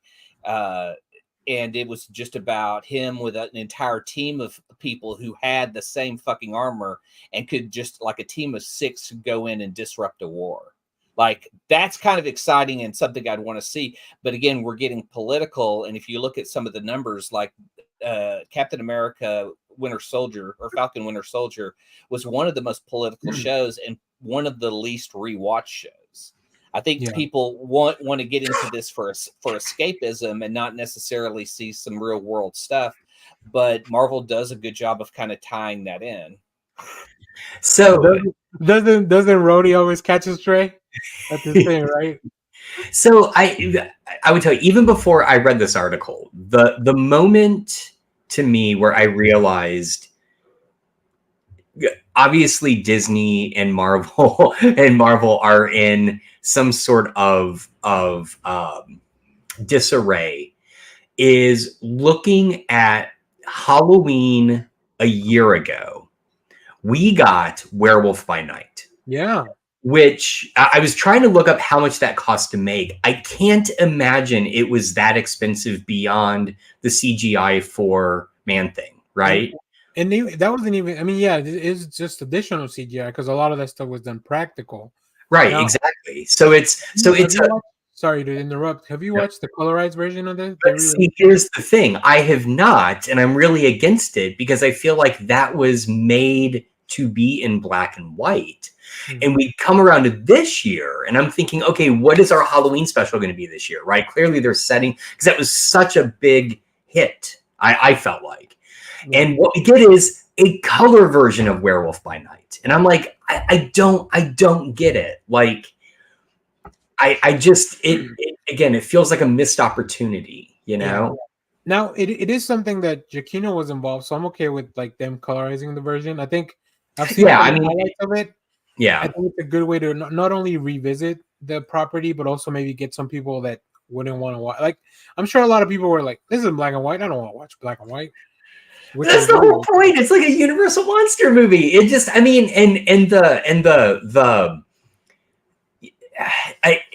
again, it feels like when you watch classic black and white movies, those movies are lit and designed to be appreciated in black and white. No. I thought you meant like the kids say those movies are lit.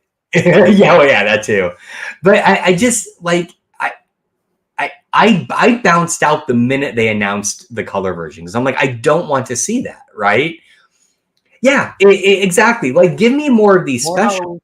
These special presentations. I think it's where they really kind of because they can be disconnected from everything. Yeah. They can be their own thing. Like the Little Groot season 2, those are just fun stories that even though that Guardians is kind of done.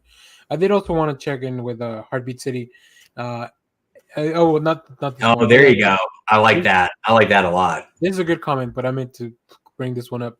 They also just announced that some of the new street level characters called Marvel Spotlight, which they really missed. It's like it's all there for them to grab onto, and they just sometimes they're like They don't. I don't know. Marvel sometimes, whoever these execs are, they're just like, you have stuff that already works in the comics. It's almost as if I don't want to reduce the comics down to this, but on their view, it's like you already have stuff that you've already tried out, and you know what works, you know what doesn't, you know Right. what people are kind of nostalgic for as well, right? Marvel Knights is about what 20 years ago now, like Yeah. which is why Marvel did a 20 anniversary thing of the comics. They re-released some, so like yeah, if you brought something called Marvel Knights, people would probably be excited for it. I want to go over some of the other points from the article, but I don't want to get anything too weird. I do think that they could pivot to Doctor Doom at any point. That's something that the article kind of brings up that they talked Yeah. about, which is cool. But I also feel like Doctor Doom. I'm not saying it should be earned, but I think it should be built up correctly. I think Doctor Doom is such a good character that it needs a good leeway onto that. And we've had no good film version of Doctor Doom ever. And that includes the Corman, which is probably the best. Yeah. So Yeah. Although I like the casting for the Fox films, the original films. I think the actor was good. I just think what we were given overall, it's more of a failure on the movies. But I thought he was good, especially in the first one. I think the second one he gets kind of put aside by the Yeah. filmmaker. Although I mean, it's also been a while since I've seen this. One thing I want to talk about, the article talks about like the Marvel's going through 4 weeks of reshoots and some director trouble. Like that reshoots happen all the time. I don't think that's not like something that's gonna derail the. No, but the concerning point there is that the director left to go work on another film in London. Because they were done with the movie. Well, not if they have to do. I mean, I know you've got like But ADs. for the reshoots come from the studio mandate, probably, right? So like, True. it's Yeah. like, can you imagine if you were working on a project and then, or you had to put a lecture together and you're done with it, you give the lecture, and then weeks later you moved on to your next thing, and then the school's like, "Hey, we need you to do some. We need you to redo like the last chapter of your lecture." Like that's not on you. No, that's true. That's true. Yeah. Now the article also mentions that Marvel rushed Ant-Man and the Wasp, and I think you can kind of tell that there were some issues there. Also, that was really a Fantastic Four movie, so I don't know why Ant-Man had to be in it. Let's see. And I'm just kind of going through some of the interesting ones. Like, I don't really care about. There's a lot of stuff about special effects and things like that where I'm like, if you pay the special effects people right, then maybe you wouldn't have these issues. Well, there is that, but also like, so did they talk about the screening of Quantumania? Mm. Did they, because I don't remember any of that in Quantumania. It looked fine to me. I thought She-Hulk was okay. I know there were some gripes about the FX there, but yeah, I know. But I still feel like you're going to have to make some concessions at some point, right? Again, they're making so much content that. Sorry, that. Go ahead. But you had an instance that's in the article that both Victoria Alonso and Nia DaCosta were working on other projects while they were supposed to be working on Marvel films, which is weird because how do you actually divide up that time? If you're really not on set and you're a director, that's really wrong. But well, I was telling Josh, so we were talking about that just right before that, okay. And I'm like, if you finish the film and you like reshoots come from the studio, we were just talking about that. Like, if I'm Nina DaCosta and I'm done with my film, if you want to do reshoots, that's on you, studio. Like, I'm done with the film, right? It's not on me to put this other project on hold for you to do the reshoots that you want. Like, maybe it's part of the contract, whatever. Maybe that's another thing that it's hard to side with the studios when it comes to that stuff too. Like, but yeah, like Leonard Kim says, the Nia DaCosta portion felt like, yeah, I mean, I can see that it feels like some stuff in there was just to kind of like try to build up the case. I think a lot of the stuff, the issues with the TV side of it, like they mentioned She-Hulk, and then some stuff with WandaVision. I think with the changes that they're making to their TV division, where they're gonna run it as an actual TV production, where like you'll have a room for like you'll have a writer's room, and you'll go through like a pilot and all the things that are tried and proven of like how TV shows are made and how successful TV shows happen. Maybe that'll take care of a lot of those issues. So yeah, I don't know. I agree with a lot of the article is a lot of conjecture or like trying to piece a lot of things that maybe we kind of heard, like the whole thing about Blade not Yeah. being part of his own film. Yeah. Like, one of the writers has come out and said, like, this in any of the scripts I worked on, that was never the case. So who knows at what point that came on to, right? Yeah. I feel And like Blade's going to be a hot mess because it has just been disruptive since the jump.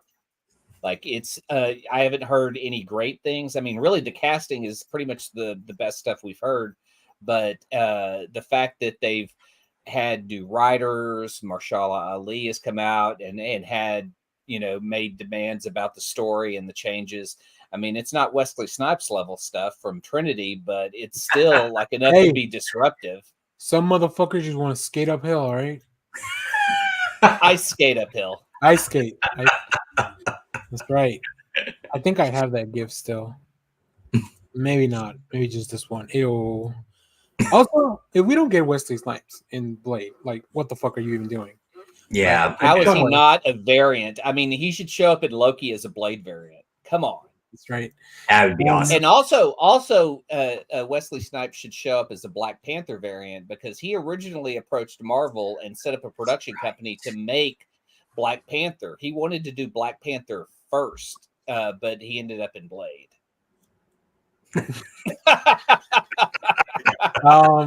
Perfectly timed. Another thing the article talks about is like there have been talks to bring the original Avengers back. Like, isn't that what Secret Wars was going to be all along? Like, that's when I was like, Yeah.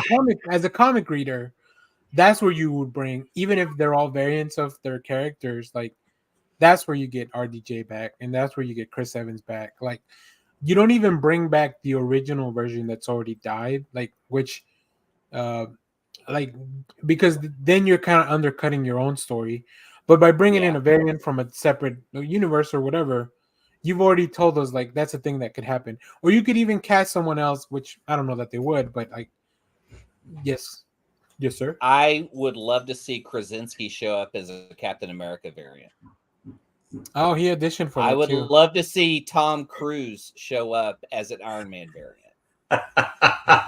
That's what I mean, people like, were for Doctor those- Strange, those Multiverse of Madness. Like, people were saying they would be part of. I remember all that.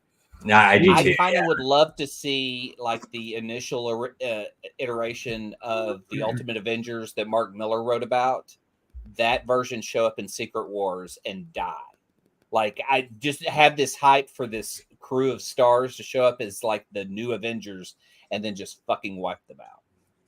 Yeah, Marvel is lucky that Mahershala Ali, Oscar-winning Mahershala Ali, is still on board. Yeah, exactly. But if they do recast, it should be John David Washington. Look, listen, I'm not mad at that T'Challa recast. Wow, yeah. I do want to watch the. It's hard to recast that role, man. You just you're under a lot of scrutiny for the story, the acting, the role. Yeah, and I'm with Patrick Bell here that I don't want to see them come back, honestly, even as variants, like, because I feel like that is dismissive to this new generation of heroes they're trying to build up in the movies and the TV shows. Yeah. Now, what if it's like Loki? Like, you remember that scene where Loki turns into Captain America? Thor's walking him down the hall. Yeah, right. Yeah. Like yeah. The other thing is that Marvel has started speaking to X-Men writers. I would hope so. I mean, like, come on, you gotta. So a lot of the articles. There's even a joke in She-Hulk about it. So Right. So yeah, a big part of the article definitely felt like we're gonna tell you stuff you probably already know, but I know not everyone's as deep into all this stuff like we are. But even even as somebody that just kind of watches the films, like they're probably wondering like where are the X-Men and stuff like that. Right. Yeah. Although, God, that is going to be such a like if they can pull off Fantastic Four, right, then I think the next big thing they have to tackle is X-Men. And there's such a legacy there of film and TV that they're going to have to very carefully navigate. So I agree.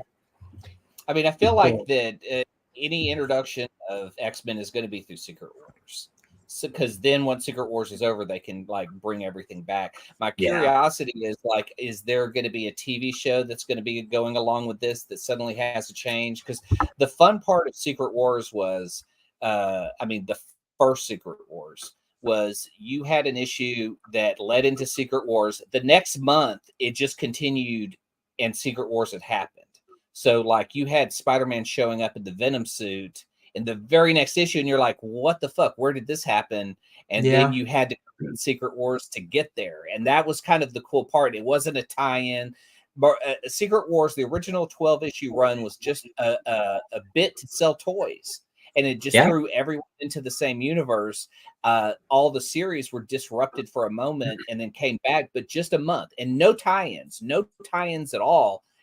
Fucking great. Best event because no tie-ins, and it had real consequences that came out of it. I mean, we get to they introduced Venom from that, and that was really a great run at the beginning before he became bigger than life.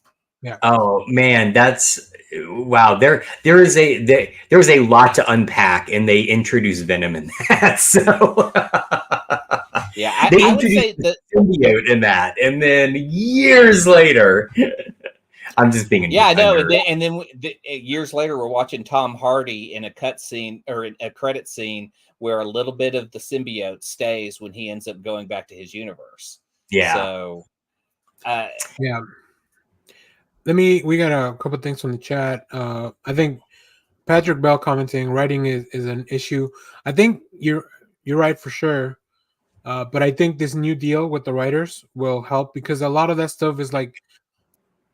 We were in uncharted water, especially with the streamers. Like when it comes to writing, it was kind of the Wild West where studios did whatever they wanted. Now with this new deal, hopefully we'll have you'll have actual writers' rooms, and you'll have like a showrunner, and you'll have like all these things that, well, like as I mentioned, they're tried and proven, and things that we know that this is how you make a successful or at least a cohesive TV show. Also, but I do want to add, Go ahead. Add it because then we'll go to this. Yeah, what I did want to add is like if any company wanted to do an AI written movie, I mean, Disney's the one to do it. They already own the stuff they're creating from, so they could easily go and have AI write a Secret Wars movie based on the comic and then just edit it to make it fit into the movie format. Like they have so much of the entertainment industry that they could make that gamble. But the problem is they've set the earnings so high that it has to make $500 million. So they're going to get there. It's just like I said with with AI, with characters coming back from the dead, actors selling their digital rights. Like Ghostbusters has done it with Harold Ramis. Somebody's going to do it next with a full CGI character for someone who's dead. I feel like it's going to be in the next Fast and Furious film. I mean, Star Wars kind of going to bring Paul. Star Wars has done it, but like I feel like Paul Walker will be the star of a film, and he's passed away years ago, which is weird. Like it's putting a character into that place, and as more studios do it, it just gives more studios the chance to go a little bit further. They already have a lot of the content that they're pulling from. So why not just have an AI look at the content, write it for the movies, and go from there? You're already saving writer money right there. It's just well, I think that's what's in the deal that they can't do. I think but they need that because Disney's the one that could easily do it because they already have a history of stuff that they could pull from. Let me see. Leading on to that. What doesn't Kevin Feige hire writers from the 90s cartoon series to write X-Men? I think that would be huge. I will say some of the stories from the 90s cartoon, as much fun as I fondly as I remember them, they were also very convoluted and And But they were I will not say all the bad. '90s X-Men cartoon did the best Dark Phoenix better than the movies. Yeah. But the issue, Twice. the Twice. yeah, the advantage there was that they had time, right? They spread it out through like pretty much half a season, if I remember correctly, or maybe even the full season, where they sprinkled it in. Because in the comics, that thing took like almost 2 years to get from the Yeah. beginning all the way to the end. So we're gonna start wrapping up. If there's any last minute questions on the chat, please drop them in there. Yeah, it is weird that none of those writers are involved in the new That is weird. Huh. 97 re thing that's coming out. So while we wait for any more questions, I did want to touch on this real quick. DC has announced that they are going to be dropping compact comics at 9.99 graphic novels to read. And they Wild. already announced the first slate, which includes Far Sector, All-Star Superman. So they're kind of grabbing some of their big things. Of course, they're going to reprint Watchmen just so to screw with Alan Moore. Yeah, no. And why just the Rorschach cover? Like why does That's kind of, I mean, he is kind of the most recognizable character. I was gonna say he's the most iconic. Batman so yeah, team book for me. Interesting. We'll get Batman Hush. So we have a full list here.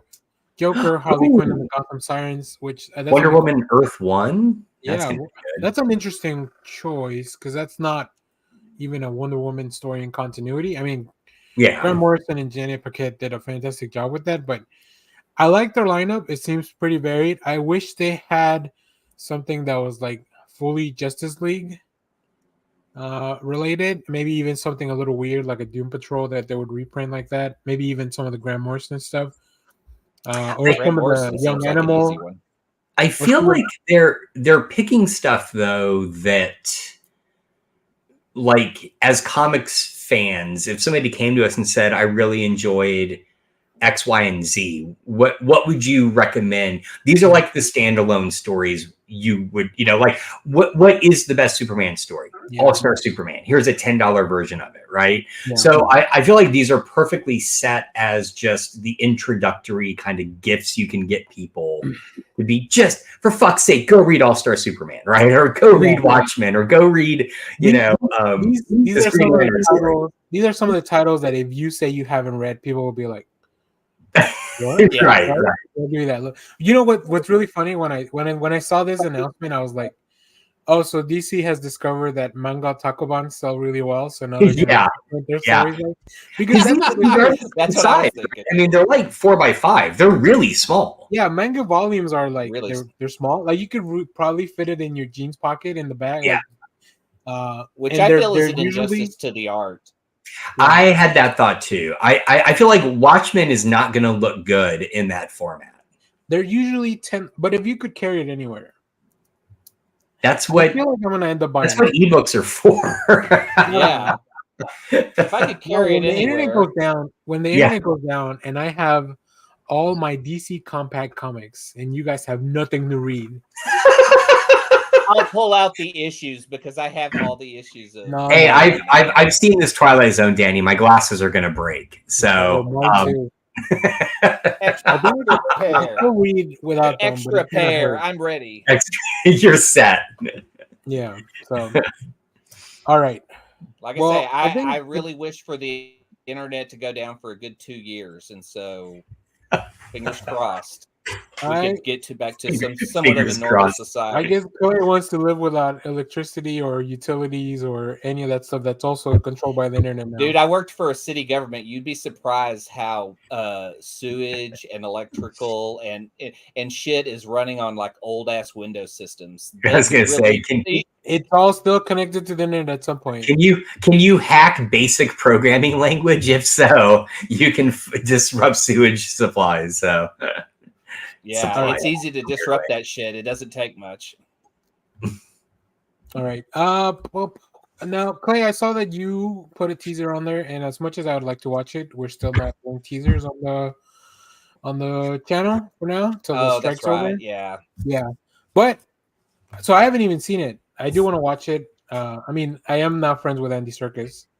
Hey. But, yeah, I know. I will tell you this: not having to do videos for the trailer is really like I'm like, do I really want to watch this trailer? Like, or do I just want to like enjoy it when it comes out?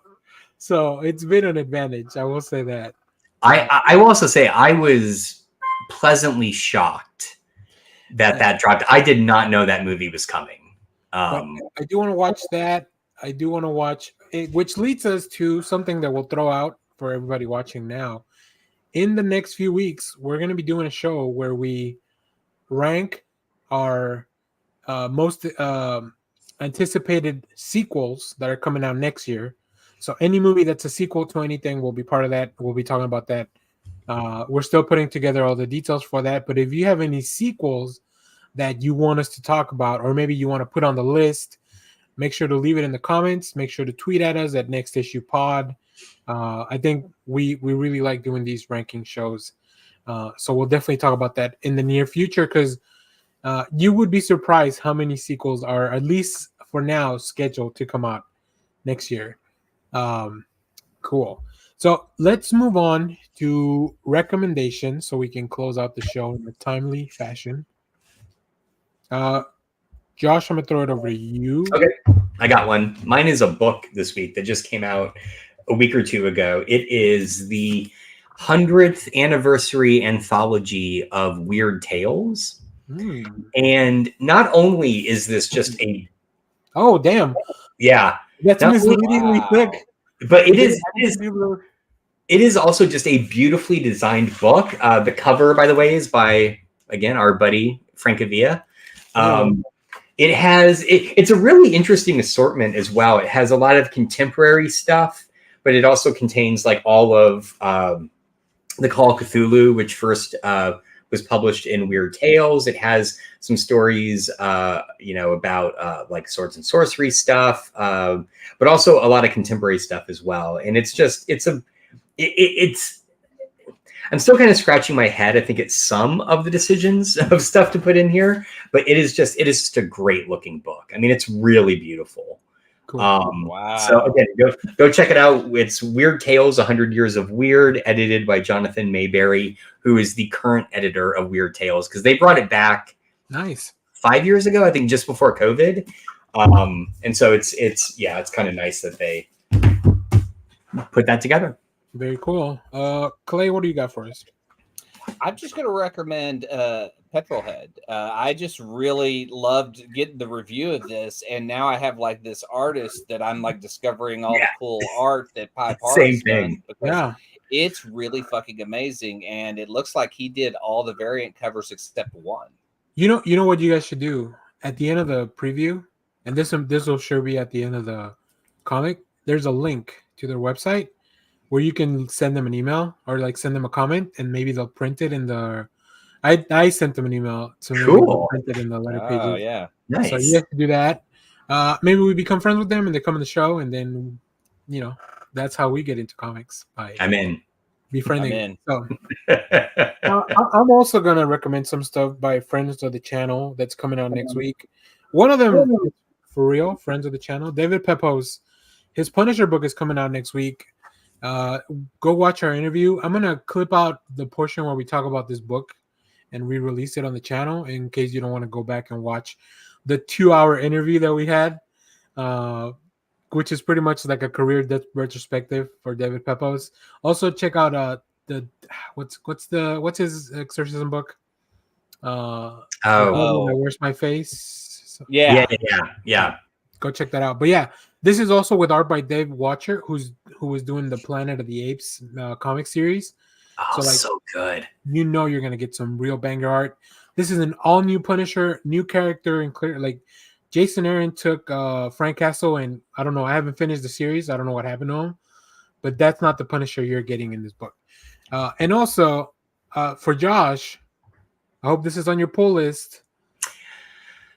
I didn't read the original one. Maybe it's for Kyle. I knew one. It's for Kyle. Yeah, okay, Kyle. I knew one of you guys. You're Batman. You're reading Batman. I was the Batman guy, which we're reading this month in Comic Club. And then also one of my favorite creators, Christopher Canwell, is doing a new Thanos series. So I'm very excited for that. So yeah, really fun stuff by people that I really like their art that they're creating. So very good stuff for comics. It's been good. It's been a good year for comics. I think putting together a year-end list of the best stuff is going to be pretty difficult this year. Yeah. Because there have been some really good stuff out. Clay, what's the book you say you're reading in the middle of from the previews that we got, like a collection? Do you remember? It's a trade from Image that you're in the middle of it. I forgot you were in the Discord. I think I want to start reading that as well. Oh, I don't know. We'll talk about something that probably next week when you finish, when you remember and you finish reading it. Yeah. Cool. I don't know what we're doing next week. Well, it all depends on who's available. Now that we have Jeff in the rotation. So yeah, we'll have some. Oh, you know what? We won't be talking about the Marvels, but maybe some Loki stuff because the Marvels. So Loki has their Loki season Land. finale on Thursday, and also the Marvels comes out on Thursday. I So don't think I'm going to be able to get to the theater for this one. no, that's fine. Yeah, that's why I don't want to do the Marvels right away because I don't want to put that pressure on anyone. But I think I want to see it really bad, but I just don't think we can make it to a theater. yeah, we'll see. It, you know, you need to go, Clay. It's trending very low on prices. You need Well, side note, I mean, like I'm getting I have spine problems. Oh, I'm yeah. getting spine injections on the 7th to start. Oh. Yeah. And the 10th, when it opens, is I start physical therapy too. So I'm going to have an injection on the 7th and then try to start exercising and getting my back right.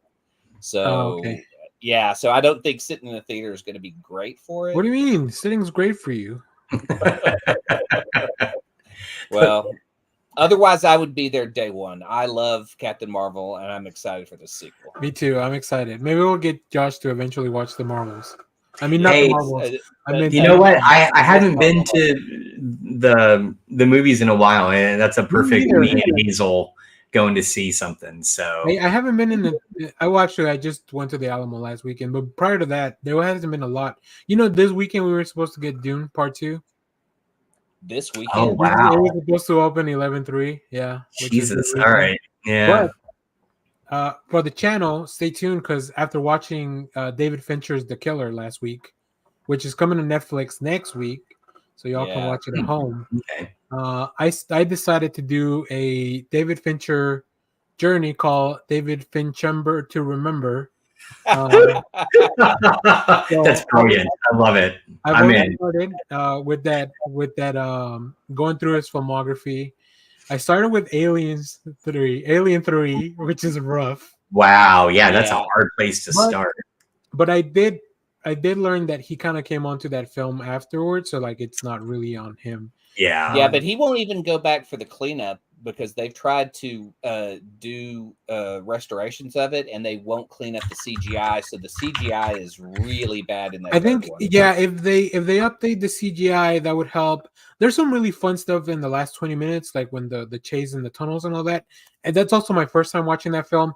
But I'm going in order of release, and the next one's 7, and I know that's a banger. Oh fuck yeah! But there's some fun stuff I haven't seen. I haven't watched The Game. I haven't watched the Girl with the Dragon Tattoo films. Josh is done with this conversation. I think he has to go. I have to go to the restaurant too, Josh. Let's just end the show while Josh is in here. I think that'll be yes. All right. Let me go back. Thanks everybody for watching live. Heartbeat City, Patrick Bell, of course, Leonard Kim, our MVP, as always. Thank you for watching. Hopefully we fix the MCU. And if not, then we'll try again maybe next year. I'm just worried about Daredevil. I got a lot of fears about Daredevil. Well, I'm not, because now feels like they're gonna do it the right way with an actual writer's room, and they're gonna focus on some other stuff. Like it looks like they decided to fix Daredevil, and that's kind of what's leading. I'm more excited. I was already excited, but I'm more optimistic now about the upcoming shows because they have. It looks like they want to fix the way they do TV to reflect more of like how everyone else does TV, instead of cutting up a movie into 6 pieces, which is like what they've been doing for a lot of stuff, like Secret Invasion and stuff. So yeah, we'll see. But thanks for watching, everyone. Take care. Bye. See ya. Bye, Josh. The most important thing in life will always be the people in this room. Right here. Right now. Salute me, familia. Salute. Thanks everyone for watching. loves you. Oh yeah. Clay. Hell, Bebo. Josh? Simon Center, get the fuck out.